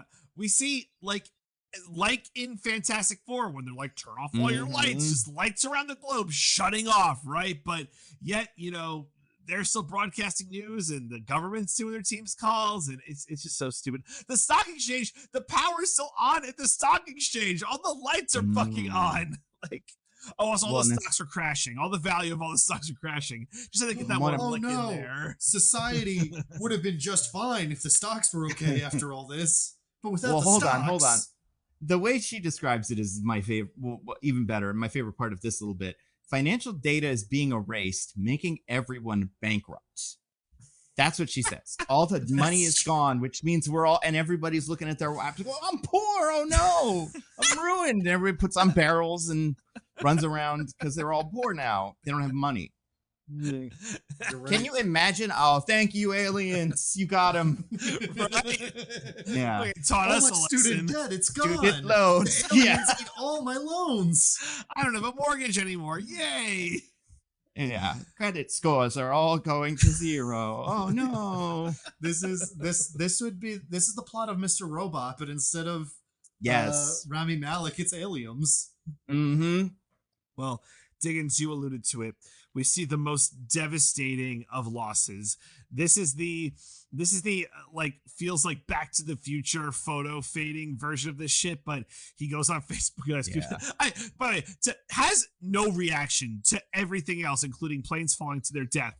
But goes to the Facebook page for his dead wife and goes, no, as all the photos glitch out, and then there's a little thumbnail there with a little fucking PNG thumbnail as all of the photos are erased. Yeah. This is the thing that gets Ice Cube. Everything he saw, this is it. The little voice messages from his wife is like fading away. It's very... Yeah, because it's on silly. everything. I think this is the way Facebook does it. I don't know if this is the way all the like social medias do it, but every voice message you get is on a little record, like a physical like LP. And then as it's played, if the data gets destroyed, it just slows down, so it sounds like this, and then it goes away. So that's why that effect is portrayed that way. Yeah, that's why it makes perfect sense. Yeah. Beautiful. So he does what he's got to do. He yells, throws his glasses, so mad, gives a big fuck in his big Ice Cube way. Close all his tabs except for the Disruptor live stream. Guys, the Disruptor's live streaming right now. What? Yep. On YouTube, not on his own little website or something. Now. Well, here's what he said, and I want to say this verbatim. This is very important for everyone to know. He goes, yes, I tried to warn you of the threat. This invasion is the result of the surveillance industrial complex collecting massive amounts of data. With the Goliath program, our most precious resource on Earth is data. Yeah. And then what happens after that? Not water, not fucking anything. Data. That is our most precious resource. By the way, a thing that I don't think is a resource. I think Jeff Bezos would disagree about that. You're I right. think You're right. Yeah. That is a message he's trying. But then the next line is my favorite one in that little speech. It's the data is the food for the superior intelligence.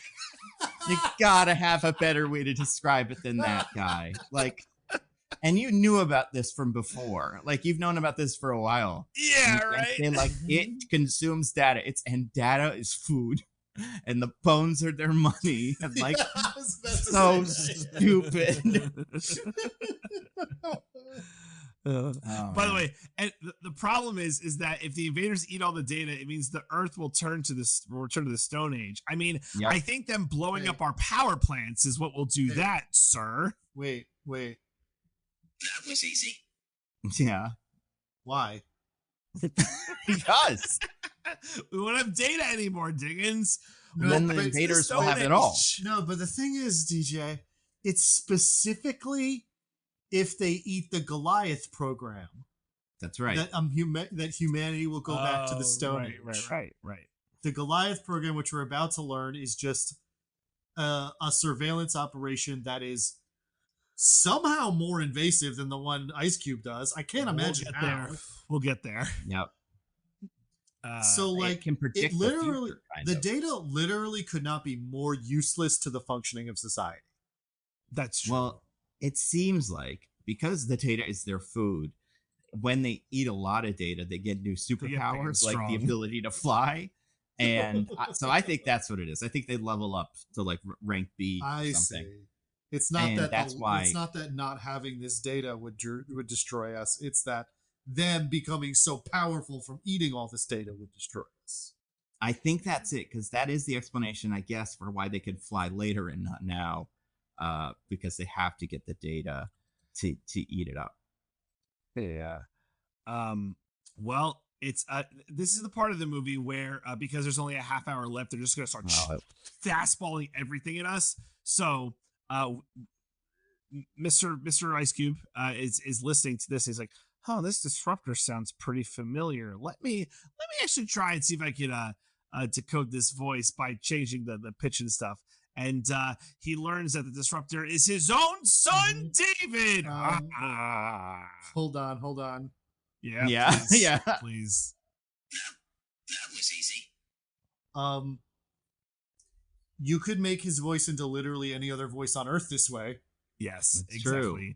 This is not. It could be. It's me, the disruptor. It's like Mickey Mouse is the disruptor. Christy Mickey Gnome's Mouse is the dog. disruptor. He knew he was Yeah. still alive. Oh my god. The Department of Homeland Security, it all makes sense. No, This is a big fuck you to her. No. Well, so he learns his son is disruptor, and David tries to tell him, like, look, I know you're mad, Dad, but the government's been lying to you. There's the Goliath program, and Ice Cube's like, that's a crock of shit. He's like, no, let me drop these files to you, and then you'll learn. And Well, do you remember what he says to his son? I don't. I will never believe anything you say, no matter what you show me. And then you just send the file, and it's like, wow, actually, now that there's files, this is a different story. To be fair, what he actually says is like, nothing you say can make me think what you did is okay. That's And then true. He sends him the government is evil files, and he's like, oh, I guess the government's evil. I guess that does kind of justify everything. So we learn that the aliens have been here before. They crashed here before in search of data, but it wasn't enough data. But the government knew that if they turned on the Goliath program, it would be such an influx of data that the tripods would have to invade us. They would have no That's other right. choice but to force their hand. They can sense. They have like a sensory organ for data, and they can tell because there's going to be so much data on Earth. We got to get over there. Num, eat it all up. Yes. And it's like, where are they coming from?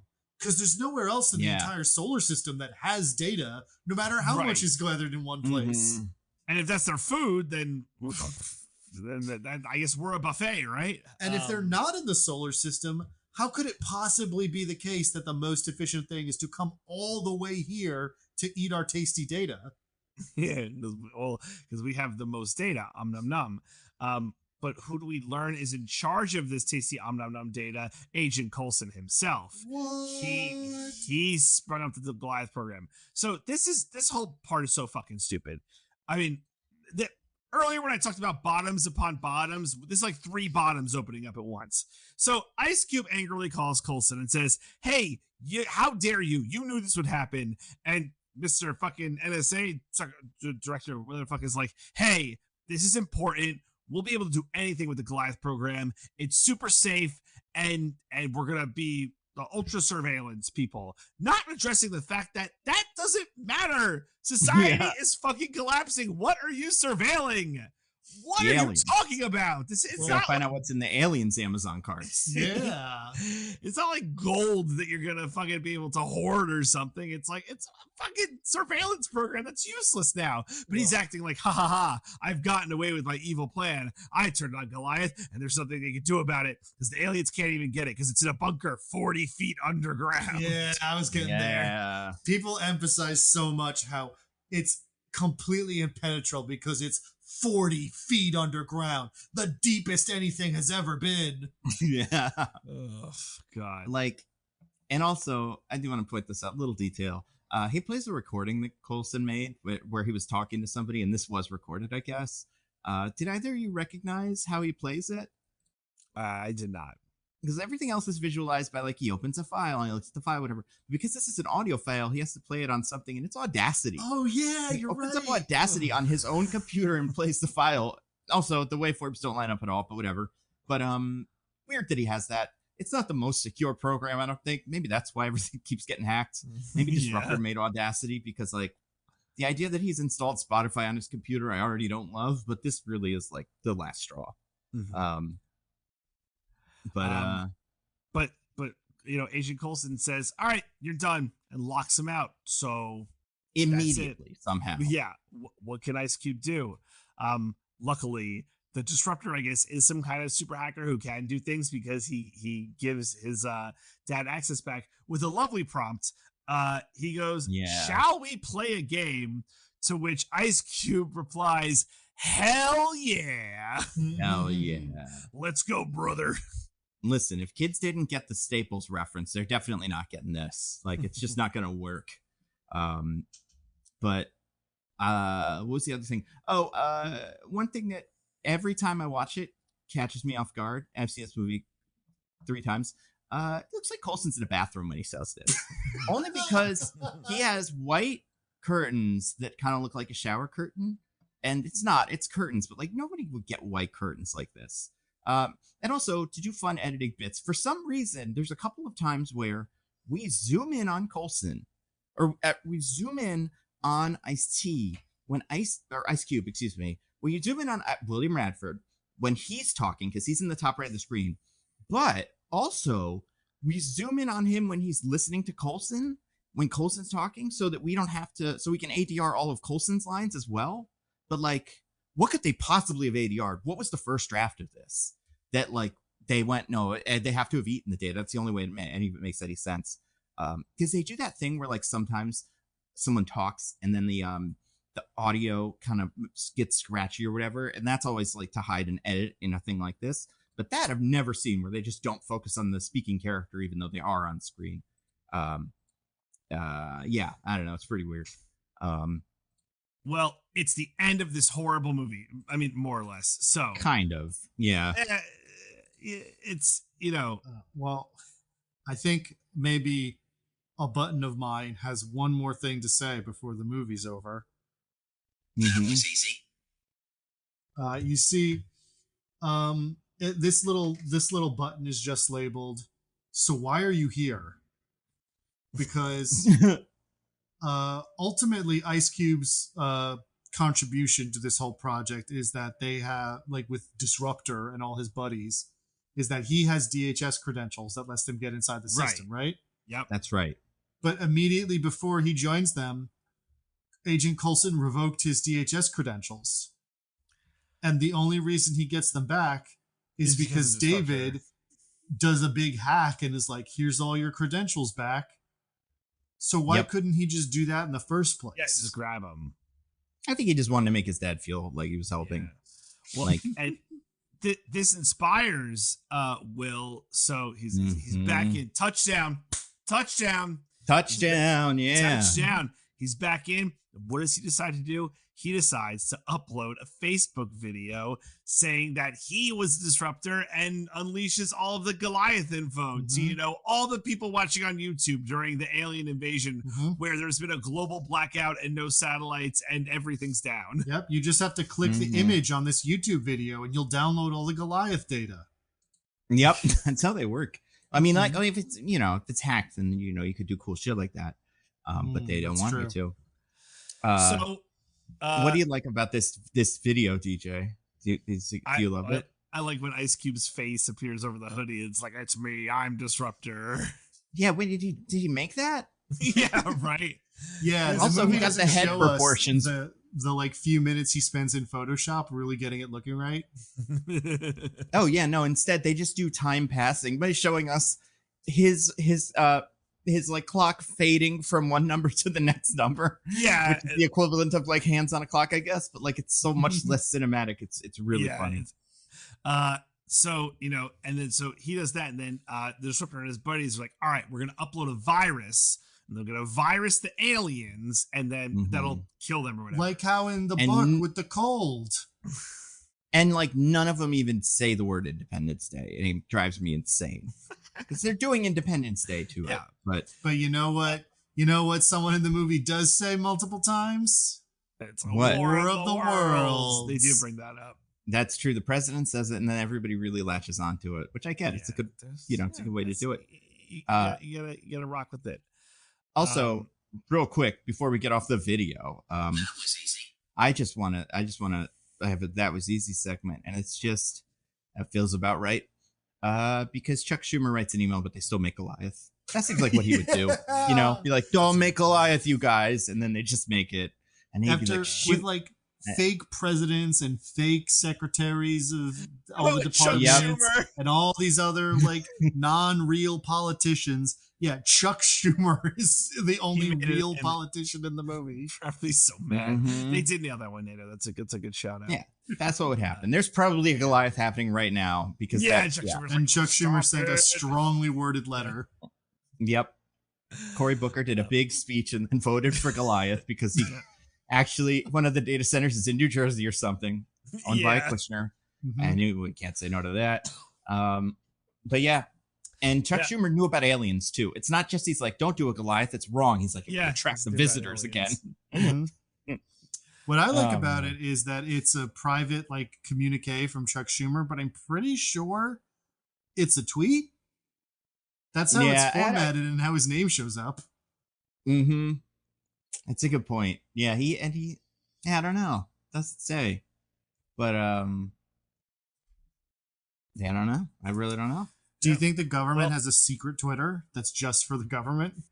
Yeah, for sure. It's DHS Twitter. Lie social probably because they can't trust him. Also, clever. Do you think Chuck Schumer has been told he's in this yet? Like he probably doesn't know a whole lot Did it about get this to stuff. him? Do but you if- think Yeah, Tucker Carlson and Joe Rogan were told? yeah. I bet Joe Rogan knows. I bet someone was like the worst movie ever just came out. Yeah, that and comes they're out of kind of referenced in it. That would be fun. Jamie, Tucker can you maybe pull it not up, so Jamie? much. Yeah, exactly. They Pull it up, data. Jamie. All right, I guess if you say so. That's actually I heard Whoa, about that that's for RFK. crazy. Yeah.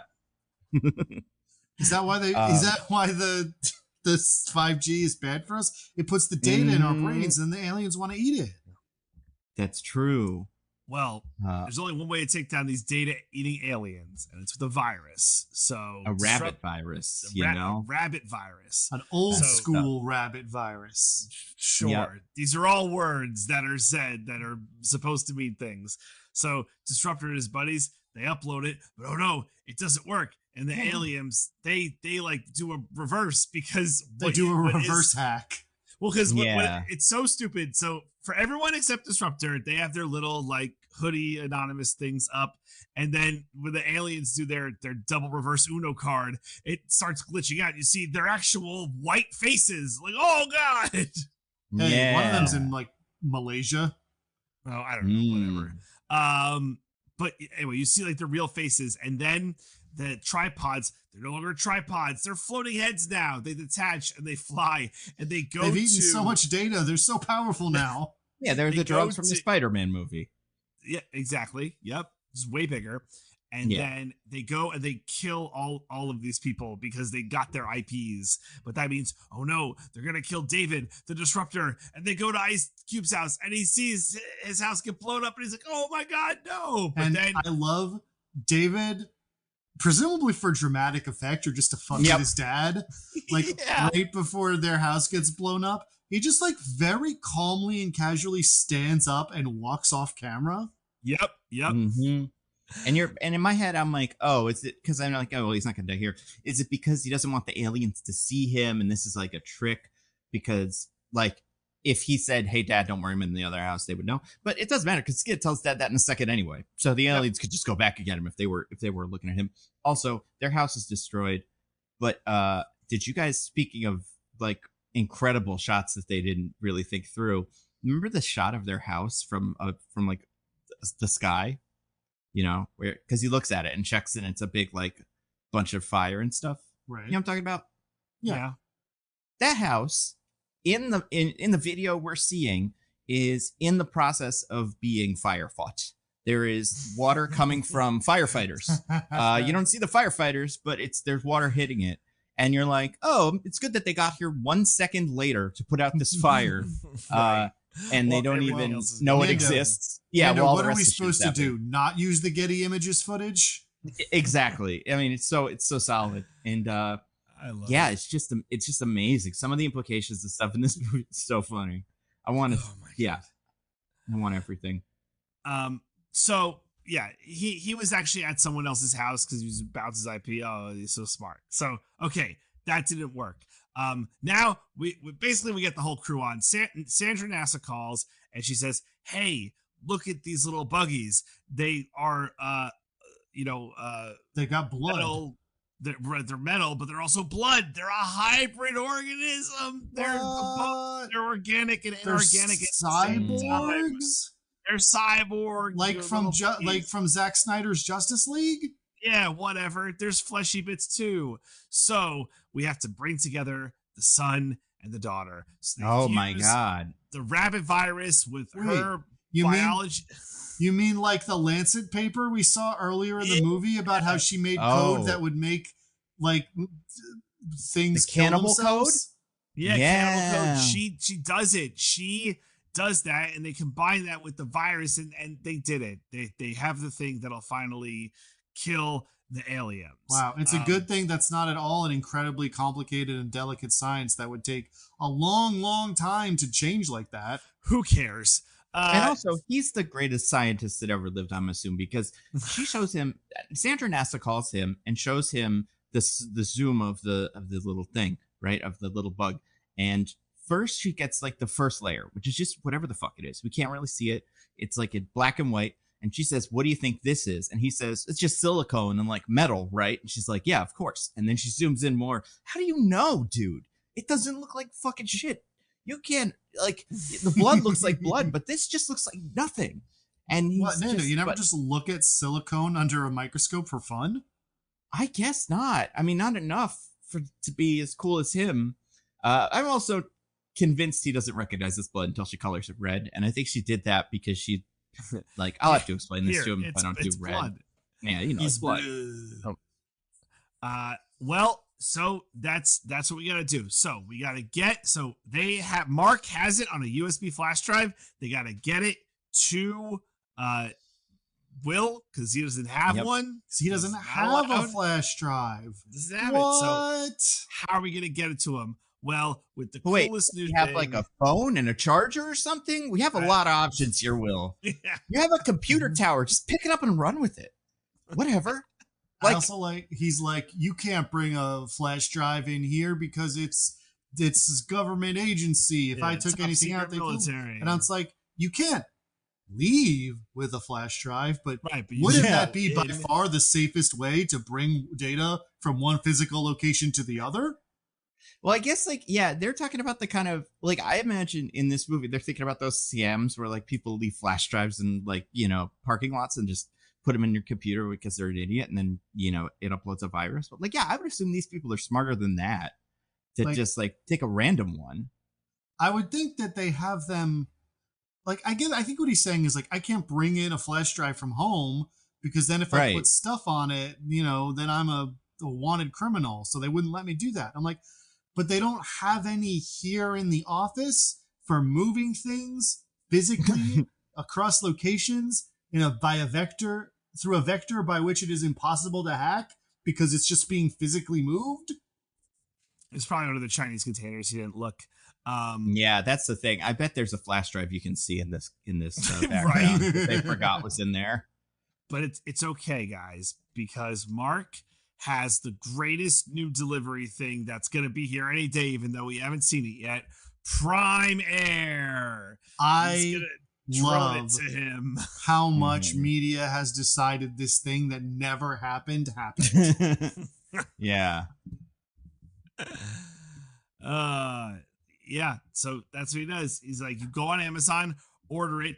Ice Cube orders a flash drive, which is you have to order it because otherwise you can't use it. Yeah, he's like, I can't use my thing if you don't place a Prime order. But he could have ordered anything. He could have ordered 3-set gummy bears, right? He didn't have to order a flash drive. He could have ordered the diarrhea gummy bears. Mm-hmm. They're pretty tasty, you know. Can't have just one. Probably not. Mm. Maybe. So that's how he's gonna get it there. And guys, it's pretty amazing. Just one thing. I don't know if this is easy, but it's just a commentary. Pretty insane. At one point, the drone falls, and they find a the Amazon drone. That doesn't sound like something the Amazon drone would do. There must be aliens literally shooting it out of the sky. Otherwise, I think they could survive anything. Right. So it lands in front of an unhoused person in a tent, and they ask him to flip it over, and because they get its like WhatsApp number, and the only way he agrees to it is by getting a $1,000 Amazon gift card. Specifically, Incredible. They first try like the government will give you free internet for a year, and he's like, Yeah. what? So they can spy on me? But when one of our proud patriotic American corporations offers him a gift, then he's like, well, there's no strings attached with this. Yeah, right. Like, can't just be like, has this guy not seen, I don't know, Thelma? Like any of the fucking scams about getting free Amazon cards and stuff? Like that's the main thing that scammers use. Yeah. It's So while this is happening, we have our ticking clock. The government has decided they are going to blow up the DHS building with B-2 bombers because I guess if they blow that up, then the aliens will. Well, then not only is it 40 feet underground, but there's also rubble between them and the Goliath program. Mm-hmm. So then they can never get to it. Never. And Coulson helped with the notes from the Avengers movie he was in, and he was like, it's good if you have bombs coming from planes to really make that third act pop. So they do. Oh man. So that's ticking clock. So Ice Cube gives everyone access. So they're all working now. Sandra Nassa and Dave and Faith they're gonna guide him to the sub basements where he can take the drone, get the flash drive, plug it in, and then upload the virus and kill all the aliens. I mean, essentially, without getting into the nitty gritty, because it's it basically works through a series of insane events. The drone's able to get through everywhere because every single door is open and there's no problems whatsoever. Oh, hold on. And hold on. What? Oh. Yeah. That was easy. I was going to say, the drone's able to get there because they use another drone to shoot down some of the aliens at one point that was just fucking around, I guess. Like, it was connected to nothing. Missiles. Yeah, that we were able to hack. And, so that was the main thing. We get it really shitty. You ever see one of those, like, I don't know what they are, but like in like the mall, there's like those things that look like vans and it's like a 3D ride and it shakes you and stuff like that. I don't know if they exist now, but they used to when I was a kid. We watched one of those for a little while the drone flies around in the city and the undescript aliens are also there. Not to say it's bad CGI, but it's pretty unconvincing. But he's able to get it to the bottom because at one point, as he's going into the DHS building, he's like, I'm losing signal, which makes sense. I imagine they probably don't want you to be able to remotely operate things inside the DHS building. But the way the signal loss is represented is there's a big like Wi-Fi symbol with a slash through it on the screen. Mm-hmm. And there's otherwise absolutely zero disruption to his vision or ability to control this drone at all. Yeah, he's totally fine. Also... And then just real quick, that was easy. Han Solo's in a disguise. It should at least think it's a stormtrooper, right? Like it's not just regular Han Solo standing around that the drone is able to see and go, that's Han Solo. It's Han Solo standing around in the stormtrooper disguise. So the fact that the drone is able to clock Han Solo, pretty insane. That's very good. Also, worth mentioning, while Ice Cube is like getting ready to try and get the drone and upload the virus, the tentacles are swarming. In the building. They're gonna fuck him up real good. They're waving vaguely in his direction as he sort of runs kind of near them.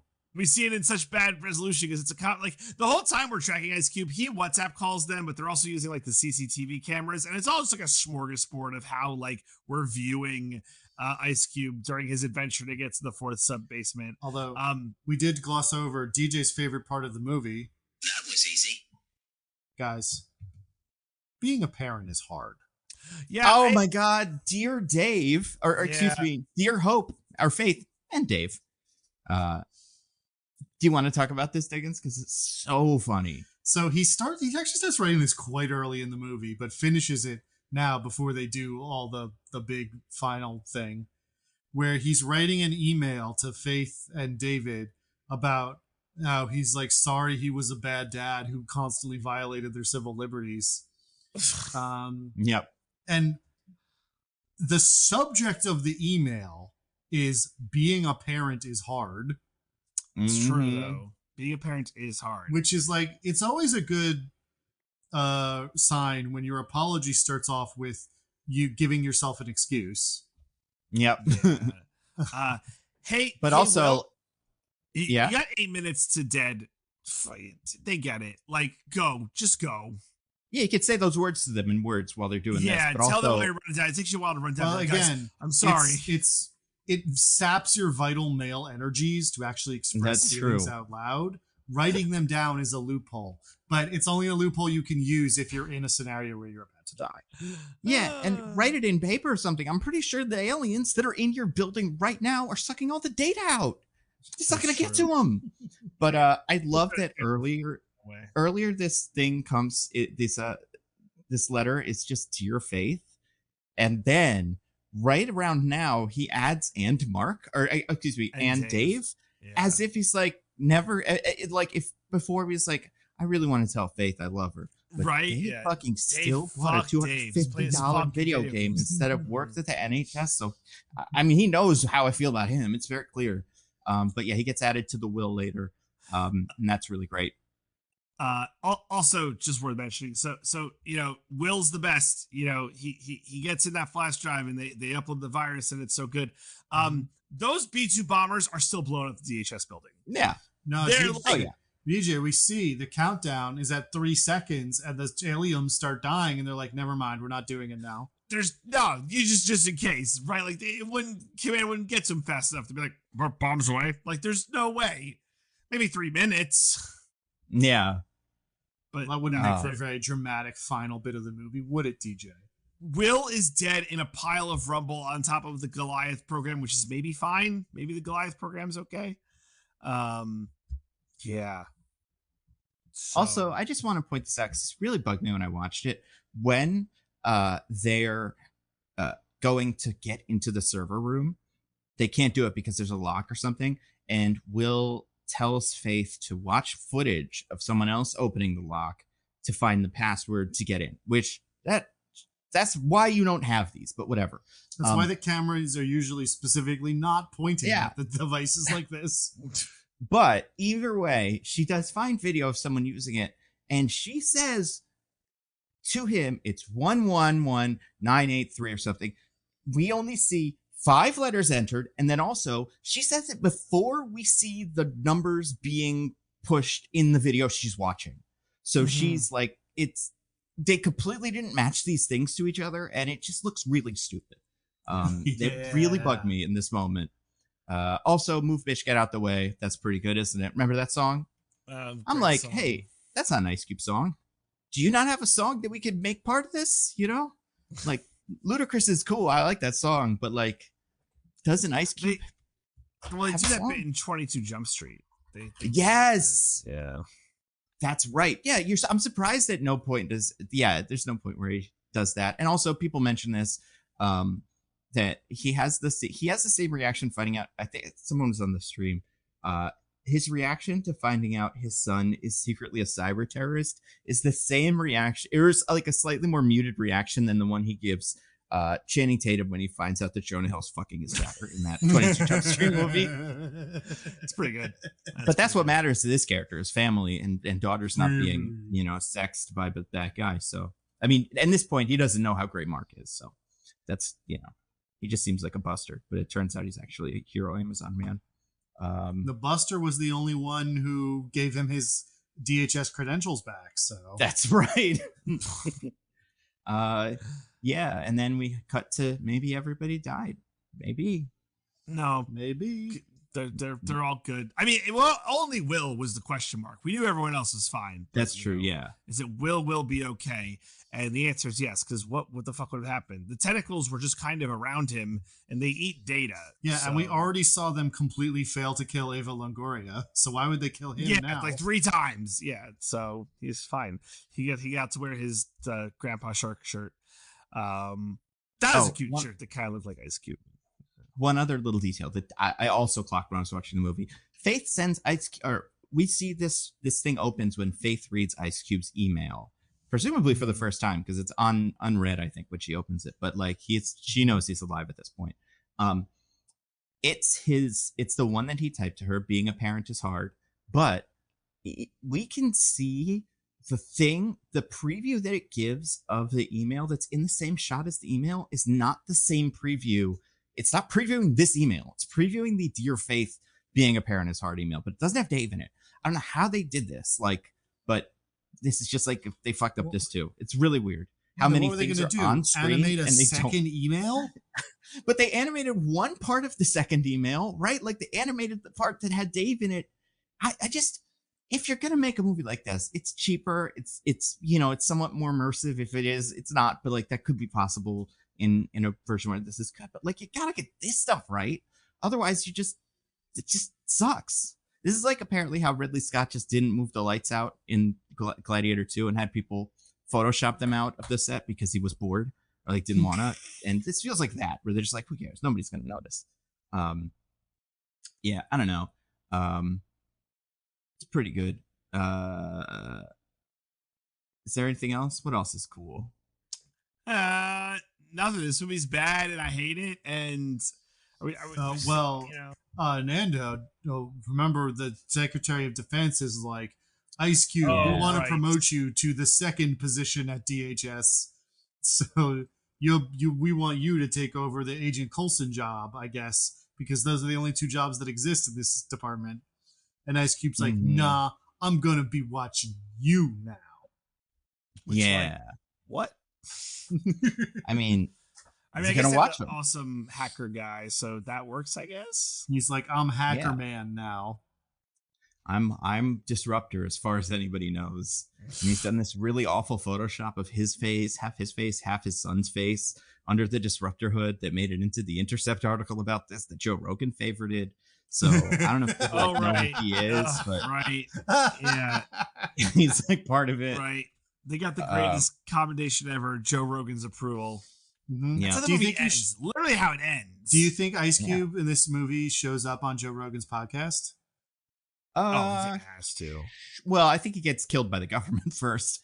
But if he finds time, like if there's a little window where they haven't killed him yet because it would be too suspicious, then yeah, I absolutely think he gets on Joe Rogan's podcast, and probably all the worst ones, like all the ones that are even more down the rabbit hole conspiracy theory ones. Do you think before he gets killed by the government, he ends up joining Men Going Their Own Way? What is that? Oh my God. But yes, probably. It's the like, we can't masturbate or come because then our vital essences will diminish. Jesus Christ. Christ. Absolutely. They're just like, the super incels who are like, women only steal your masculine energies. You need to cultivate your own extremely heterosexual abilities by only hanging out with men. That's fair. And I mean, he hangs out by himself, but he is a man. So technically at work, he's with only a man all day. That's right. Also, did we talk about, you said that what's her name's Sandra NASA is at the baby shower. She has a shirt that says NASA Shark, which is funny. As if she still doesn't have a name or like any relation to the family. And she's the president of NASA now. She is the president of NASA now. So I guess that makes more sense now. Mark's shark is just him. It's Daddy Shark on his shirt, but it has a little hat, which is the hat he is wearing at the time, which is at this event. He's wearing his Amazon hat that he wears to do deliveries. So much of his identity. Off-duty outfit.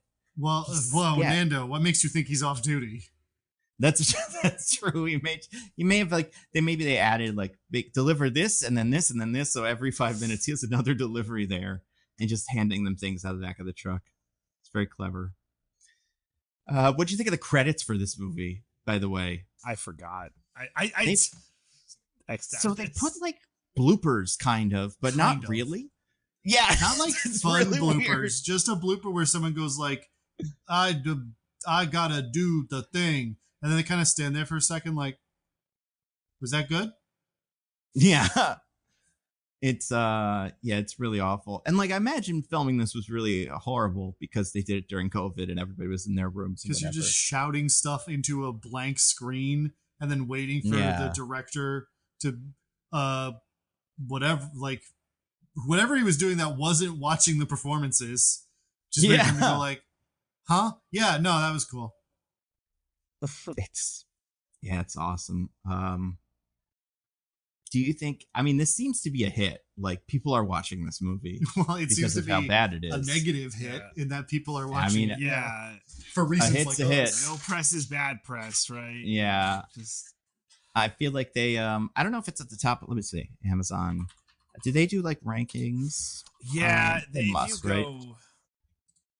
It's not as front facing as like top 10 Netflix. Yeah, it was top 10 last week, but then they put out that new The Pickup movie with Eddie Murphy, and that is now number one. But it had a while where it was like the number one movie. Yeah, and it got above 0% on Rotten Tomatoes. It's like 4 now. I know. Such a bummer. in a couple hours since we've been recording. Yeah, interesting. I know. It's unfair. Yeah, I think this will go down as one of the worst movies we've ever done, and I think it probably will end up being the worst movie of this year. I struggle to imagine what could top it. I know, and like, there's probably some stuff that I've forgotten about, and maybe we'll see something next week that's worse. But like, this was so weird that they I don't know, they made it. And it sucks. I can't believe they actually released it instead of getting the tax cuts. I know. No, they wanted us to see this. Ice Cube demanded it. I mean, I think it is Amazon propaganda that was like built to trick us. Yeah. Like, and maybe it did. We'll find out. It was so cool. Yeah. Maybe. And I see Primary. I'm going to think about this movie and not. But then I'll think about like how the government's surveilling me, but not Amazon, but the government. Mm-hmm. So like, I guess that'll make it. In fact, Amazon, when you think about it, is also the victim because they're looking at what's in people's Amazon cards. That's true. Yeah, that's pretty cool. All the cameras in my fridge. That's my plan. Definitely. Oh, that's a good start. I never bought the Amazon spy device to begin with because I was like, I don't want them to spy on me. Well, you're missing out. Yeah, because it's so convenient. Yeah. How is Ice Cube supposed to know what you're up to? They're listening to us right now. Do you, anything else about this one? I'm good. I think we've really scraped the very bottom of the barrel here. I think so too. So do you guys want to get to our classic segment? TJ, you want to recommend some stuff to find people? Love that. Yes, Nando, I do have something to rec. Okay, so I saw a video on the YouTubes and by Disruptor. No, I wish I should say I saw it on the Nebulas. Yeah, you should. Maybe, but also instantly think of you besides the Nebula part. But Big Joel, great guy, does great videos. Well, we don't know him personally. That's true. Might be a shitty guy. Who knows? You guys don't know him personally. Maybe me and him are good friends. You know, maybe we hang out all the time at all the Nebula parties. Do you? Met him a couple times. He's nice. Yeah. Okay, cool. Okay. No, I don't want to say good friends, but yeah, great guy. He's cool. Well, if you see him in your passing, I thought of you because he put out a video essay on Bill Maher, and I'm like, I have to watch this because Nando, and it was interesting because it's not like a complete takedown video. It's like an analysis, and there's like an interesting juxtaposition of like not like a then Bill Maher and a now Bill Maher, but like a different vibe Bill Maher and a now Bill Maher. Like there's definitely this post woke Bill Maher who is just like very focused on the wokes. It's like the way he talks about it. I also think it's ultimately about a worldview that Bill Maher is very emblematic of, but is certainly not unique in. Mm-hmm. Yeah. He's still out there doing it, man. He's not going to stop. He's not going to stop talking about the wokes or whatever stupid thing. But it's like a really good video essay, like 90 minutes, much shorter than this podcast. So you certainly have time for it, listener. Not the length of the movie. Value your time. Yeah. Oh God. But yeah, I just found it very enjoyable, and I'm like, I must have did or seen something else, but no. So that's it. Hey, that's a thing. That's a thing. It's better than bread. That's great, DJ. What about you, Diggins? Well, Do you have first, anything to recommend? I do. A quick seconding of one you said last episode, Nando. I went out and saw The Naked Gun in Oh the my theater. God. A Naked Mhm. Gun. That's right. And it was really funny. They really kind of captured the sort of like relentless goofiness of the original movies in a way that I thought was very entertaining. And Liam Neeson is playing it all completely straight. He is acting like he's in a serious action movie, which is how this works. So I'm glad that they didn't ruin it. What about unsung hero? Not unsung hero, but Danny Houston from The Crow and everything. I love him so much in that movie. The more I think about it, the more I'm remembering how funny his parts were. He was really, really good in it. It's true. Yeah, we'll talk more about it off air. Yeah, okay. But then for a rec that isn't a repeat of someone else's, I watched an old movie from 1942, I want to say, called Hangmen Also Die. Now, it's a straight up World War II propaganda movie, but because it's World War II propaganda, most people wouldn't object to the propaganda because the propaganda is that it's good to kill Nazis. Yeah. That's true. Now, some people, like, I think everyone who's okay with movies about killing Nazis should say something right now. I'm okay with it. What about you, Nando? Oh, I'm totally okay with it. Yeah. And those are all the answers we got, Yeah. So I don't know what the excuses would be from some people. Maybe it's too mean. I don't know. Some people who aren't here thinks that we should never kill any Nazi. In fact, we should reward them. I mean, perhaps they are here. Maybe they're here right now. Sorry, I meant not here, like vocally. Right, not here vocally or like spiritually, not here on the correct, kind of plane. Yeah, exactly. That's probably what it is. Yes, that's exactly what I meant. That makes sense. So it's a fictionalized account of the assassination of I think his name's Heinrich Heydrich. He was the guy that Hitler put in charge of Czechoslovakia after they conquered it. I say fictionalized because it happened like the movie came out like literally months after this guy's assassination. So they didn't actually know anything about it. So it's pretty much all made up other than this guy was assassinated. Well, they nailed it. Pretty good. But it's really, as I said on my Letterboxd, Shut the Fuck Up Friday, the movie. Oh, yeah. It starts with the guy who assassinated him, like, escaping. And, like, some Gestapo ask a woman on the street, like, did you see a man? Where did he go? And she lies to them. And it's just a cascading series from there of, like, everyone being like, hey, if the Gestapo talked to you, you shut the fuck up. Did you see something? No, you didn't. Very cool. Just an abject lesson in how you should never talk to the cops ever. And everyone is okay with it. And we can't even use that lesson in any way in our current day because we don't even have a Gestapo anymore. So, forget about cops. Right. Like, it'd be way more interesting if there wasn't Gestapo, but that just doesn't exist. Yeah, if only there were some sort of police force being used to round up ethnic minorities and place them into camps. That's right. In which they are treated horribly and perhaps even killed. Yeah, we'll never know. Yeah, if there was a situation like that, then the only moral response would be to never say anything to them ever. Yeah. Did you see something? No, you didn't. But unfortunately, they don't. Well, not unfortunately. Fortunately, because it would suck if they did.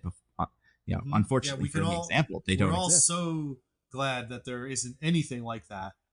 Yeah. Lucky us. It's a fun movie. It's the only movie ever written by Bertolt Brecht, the famous playwright. So that's interesting. What plays did he write? Did he do Mother Courage? Oh, I don't know. I thought, yeah, he did. I'm looking at his list now. That's one of his most famous ones. He was kind of like a postmodern German playwright. It was written by him. It was directed by Fritz Lang. Two people who saw what was happening in Germany and were like, I'm going to go make amazing art somewhere else. Yeah, that makes sense.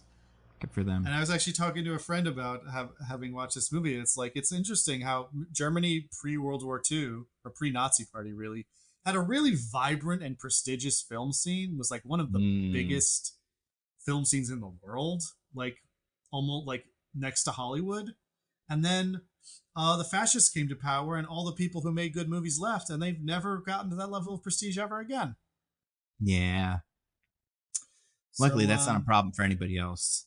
Yeah, unfortunately, that's not going to happen to anybody now. Yeah, not like research universities or, vaccines and stuff. Mm-hmm. It's just all... Not to any subject, not to anybody. Nope. Yeah, no, it is like a really tense kind of like thriller movie that's less about the crime, and by less I mean not at all about the crime, because like I said, it happens immediately, and more about like the actions of both like the resistance and ordinary people in making sure that no one ever gets caught for it. Who joined the resistance? Like Will Radford? Does he say that at any point? Does this guy put a picture of himself on like the thing, and then I thought it was a real missed opportunity, but no. Yeah. They just make pamphlets with like factory workers like taking a nap, being like, just don't do your work.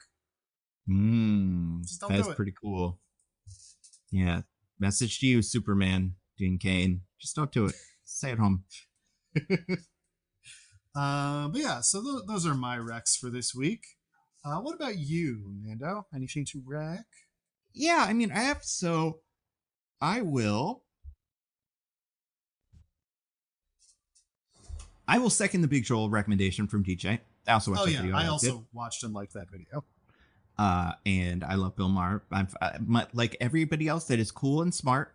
I am fascinated by him. So, it's very interesting. He had a real weird one this week. But that's neither here nor there. I will say there's two things that I did watch this week that I think are worth recommending, and the timeline on both of them probably won't make sense if you listen to the beginning of this movie and kind of take a guess based on what we're saying about what is happening that day. But let's just say some of this video or some of this thing was recorded later in the thing and whatever. I watched Twisted Metal. They came up with a second season of that. Mm-hmm. I've only watched 4 episodes, but it's good. I hear they finally did the Twisted Metal in this season. Yeah, so like the first season was really like setup-y, and I think the first season was still pretty fun because like it's still focused on characters that are like it did stuff. It did as much as it could. But this one has A, more budget, and B, just is doing all the stuff. So like Dracula's finally surfing. I've never played the game personally, so I don't know all of it, but I recognize certain guys, specifically that guy whose arms are who's a car. His name is Axel. I've seen that guy before, and he shows up, and I'm like, oh, okay, cool. I was always more of a Vigilante 8 guy than a Twisted Metal guy, personally. I don't know who that. Oh, that's like a whole different game. Okay, yeah. Mm-hmm. So I've never played. I feel like I would have loved it, and like I'm kind of bummed, but I think they've tried to remake it, and it never really worked. But I've never heard of Vigilante 8. It's like similar in that it's like the car combat genre that briefly existed back then. Yeah, instead of an ice cream truck, it was a bus or something. That was one of the one of the characters was a guy who drove a bus, and his like special. Wait, no, the bus wasn't. There was a guy who drove a van, and his special power was that he would sick bees on people. Oh yeah, what his special power was. Yeah, the beeswax was his name, or maybe that was the name of his power. I'm not sure, but either way, that's awesome.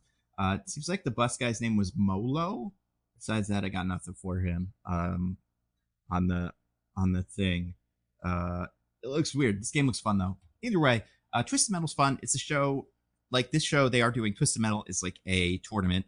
They're still taking a little time to get there, but that's mostly just like introducing new characters that are going to be important and finishing up some stuff from last season. I think they could have waited way longer to finish up, so I'm glad they got that out of the way. It's a dumb kind of fun show that I think is good. Like it's silly, it's got jokes. It's not quite a comedy, but like there's bits that are like punchlines frequently that like aren't just like Marvel punchlines where they punctuate like the action or something, or like they're not like Marvel punchlines where like these are the action as well is the punchline. Sometimes it's hard to explain, except for there's a moment in like the third episode that I feel like is the perfect example of it, but I don't want to spoil it. Anthony Mackie's fine in it. You know, the cast is fine. I'm still not in love with any of them, although I like what's his name a lot. Will Arnett and Samoa Joe both do Sweet Tooth, and they're very funny. And then I imagine Jason Mantzoukas is coming back because he was the priest in the last season, so excited to see more of him.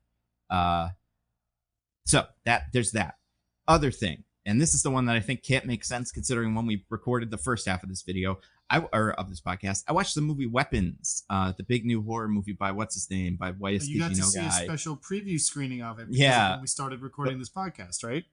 Yeah, months ago at like a convention or something, but I just want to talk about it now. And that movie is crazy. It's, you know, a horror movie by the Barbarian guy. It's about the thing that the trailer says it's about, but without getting into that, like without getting further than that, there's a lot of other stuff that it ends up being about.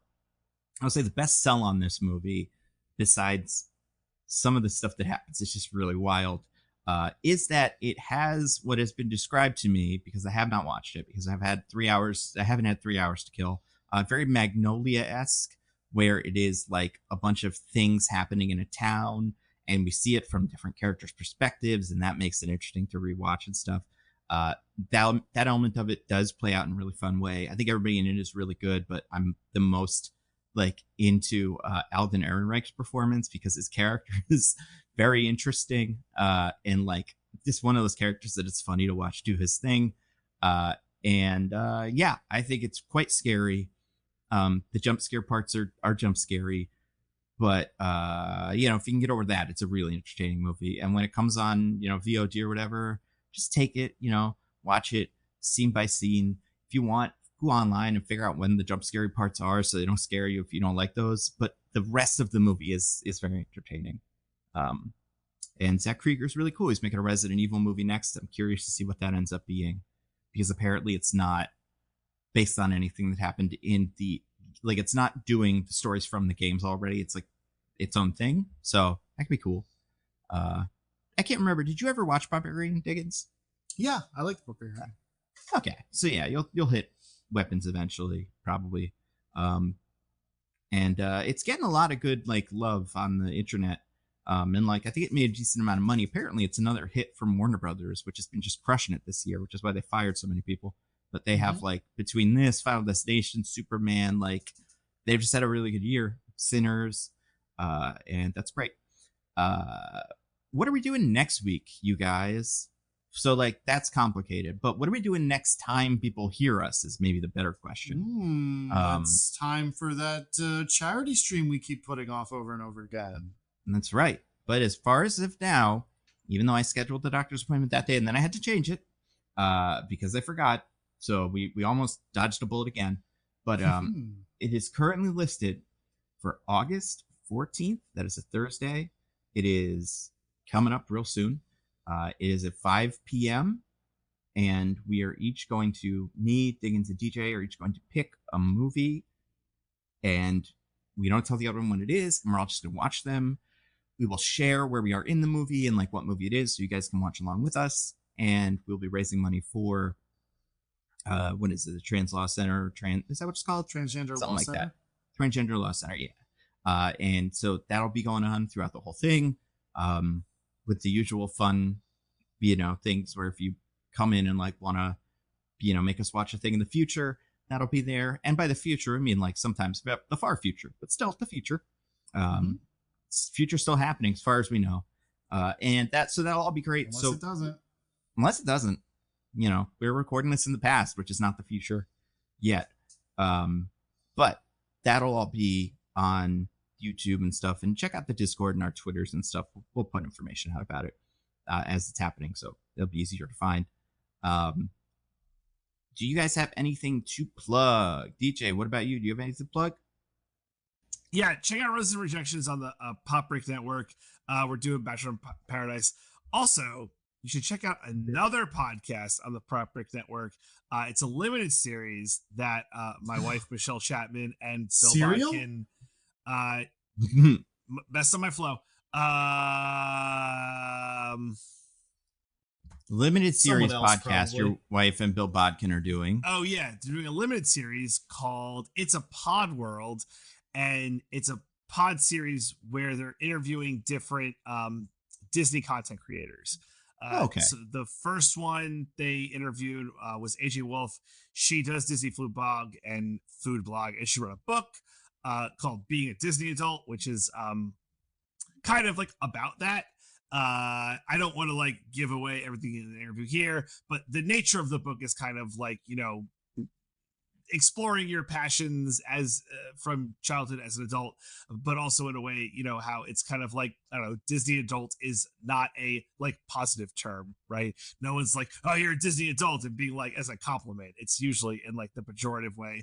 Look at all these. Bill Maher. I'm surprised Bill Maher hasn't like tapped this. I was gonna You say, haven't he seen it, definitely but has. he's been it up before. Yeah. Oh yeah. Oh, okay, fair enough. Well, there you go. But it's a great interview, and they're gonna have more. I would love. I told them, I'm like, they should try and interview Jenny Nicholson, because I bet she'd be a great interview, and I would like. Oh.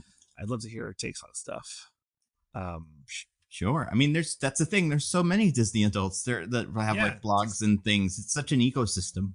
Mhm. Yeah, so I guess that's what they spoke The problem is getting any of them on to say anything even remotely negative about the Disney Corporation, because then their entire career will blow up Well, overnight. but that's not the point True. of the thing, right? Like we It could would be if I was hosting it. well, we could all acknowledge the propaganda soup and being like, you know, this like, all right, not for everyone, but you know, might find it enjoyable.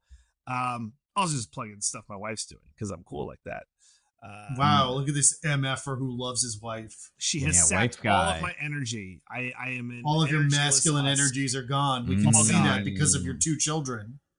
That's fair. Yes, yeah. Also the Proof blush that your too. masculine energies have gone into her. Yep. So anyway, check that out. Sounds great. And Diggins, what about you? Do you have anything to plug? No. What about you, Nando? I have videos that are out. I made a video about like some of the weird stuff that's going on that Spider-Man set, because it's just like confusing, and they're filming it in person, but and they're doing really cool shit where they're like swinging around in real life, and it's very cool. But also, we still don't know who any of the bad guys are. Well, we know who one of the bad guys is, but like there's still a lot of that movie that is not clear, and the more rumors that come out about it, the less sense it makes. So very curious to see how that plays out. I've got the video about that on YouTube, on my Nando Cut channel. On my Nando V Movies channel, I'll probably be putting out my what was Phase 5 about video, because after that, my Marvel Has a Problem with Its Villain Group video will probably be out next. That'll be on Nebula, so you can check that out there. Next week, the fundraiser, that'll be fun, and then after that, who knows? Until then, I've been Nando V Movies on Twitter. I'm at To Be By Day everywhere. I'm at C. Diggins, exclusively on Bluesky. Goodbye, everybody. Goodbye. See ya. Bye. We love you.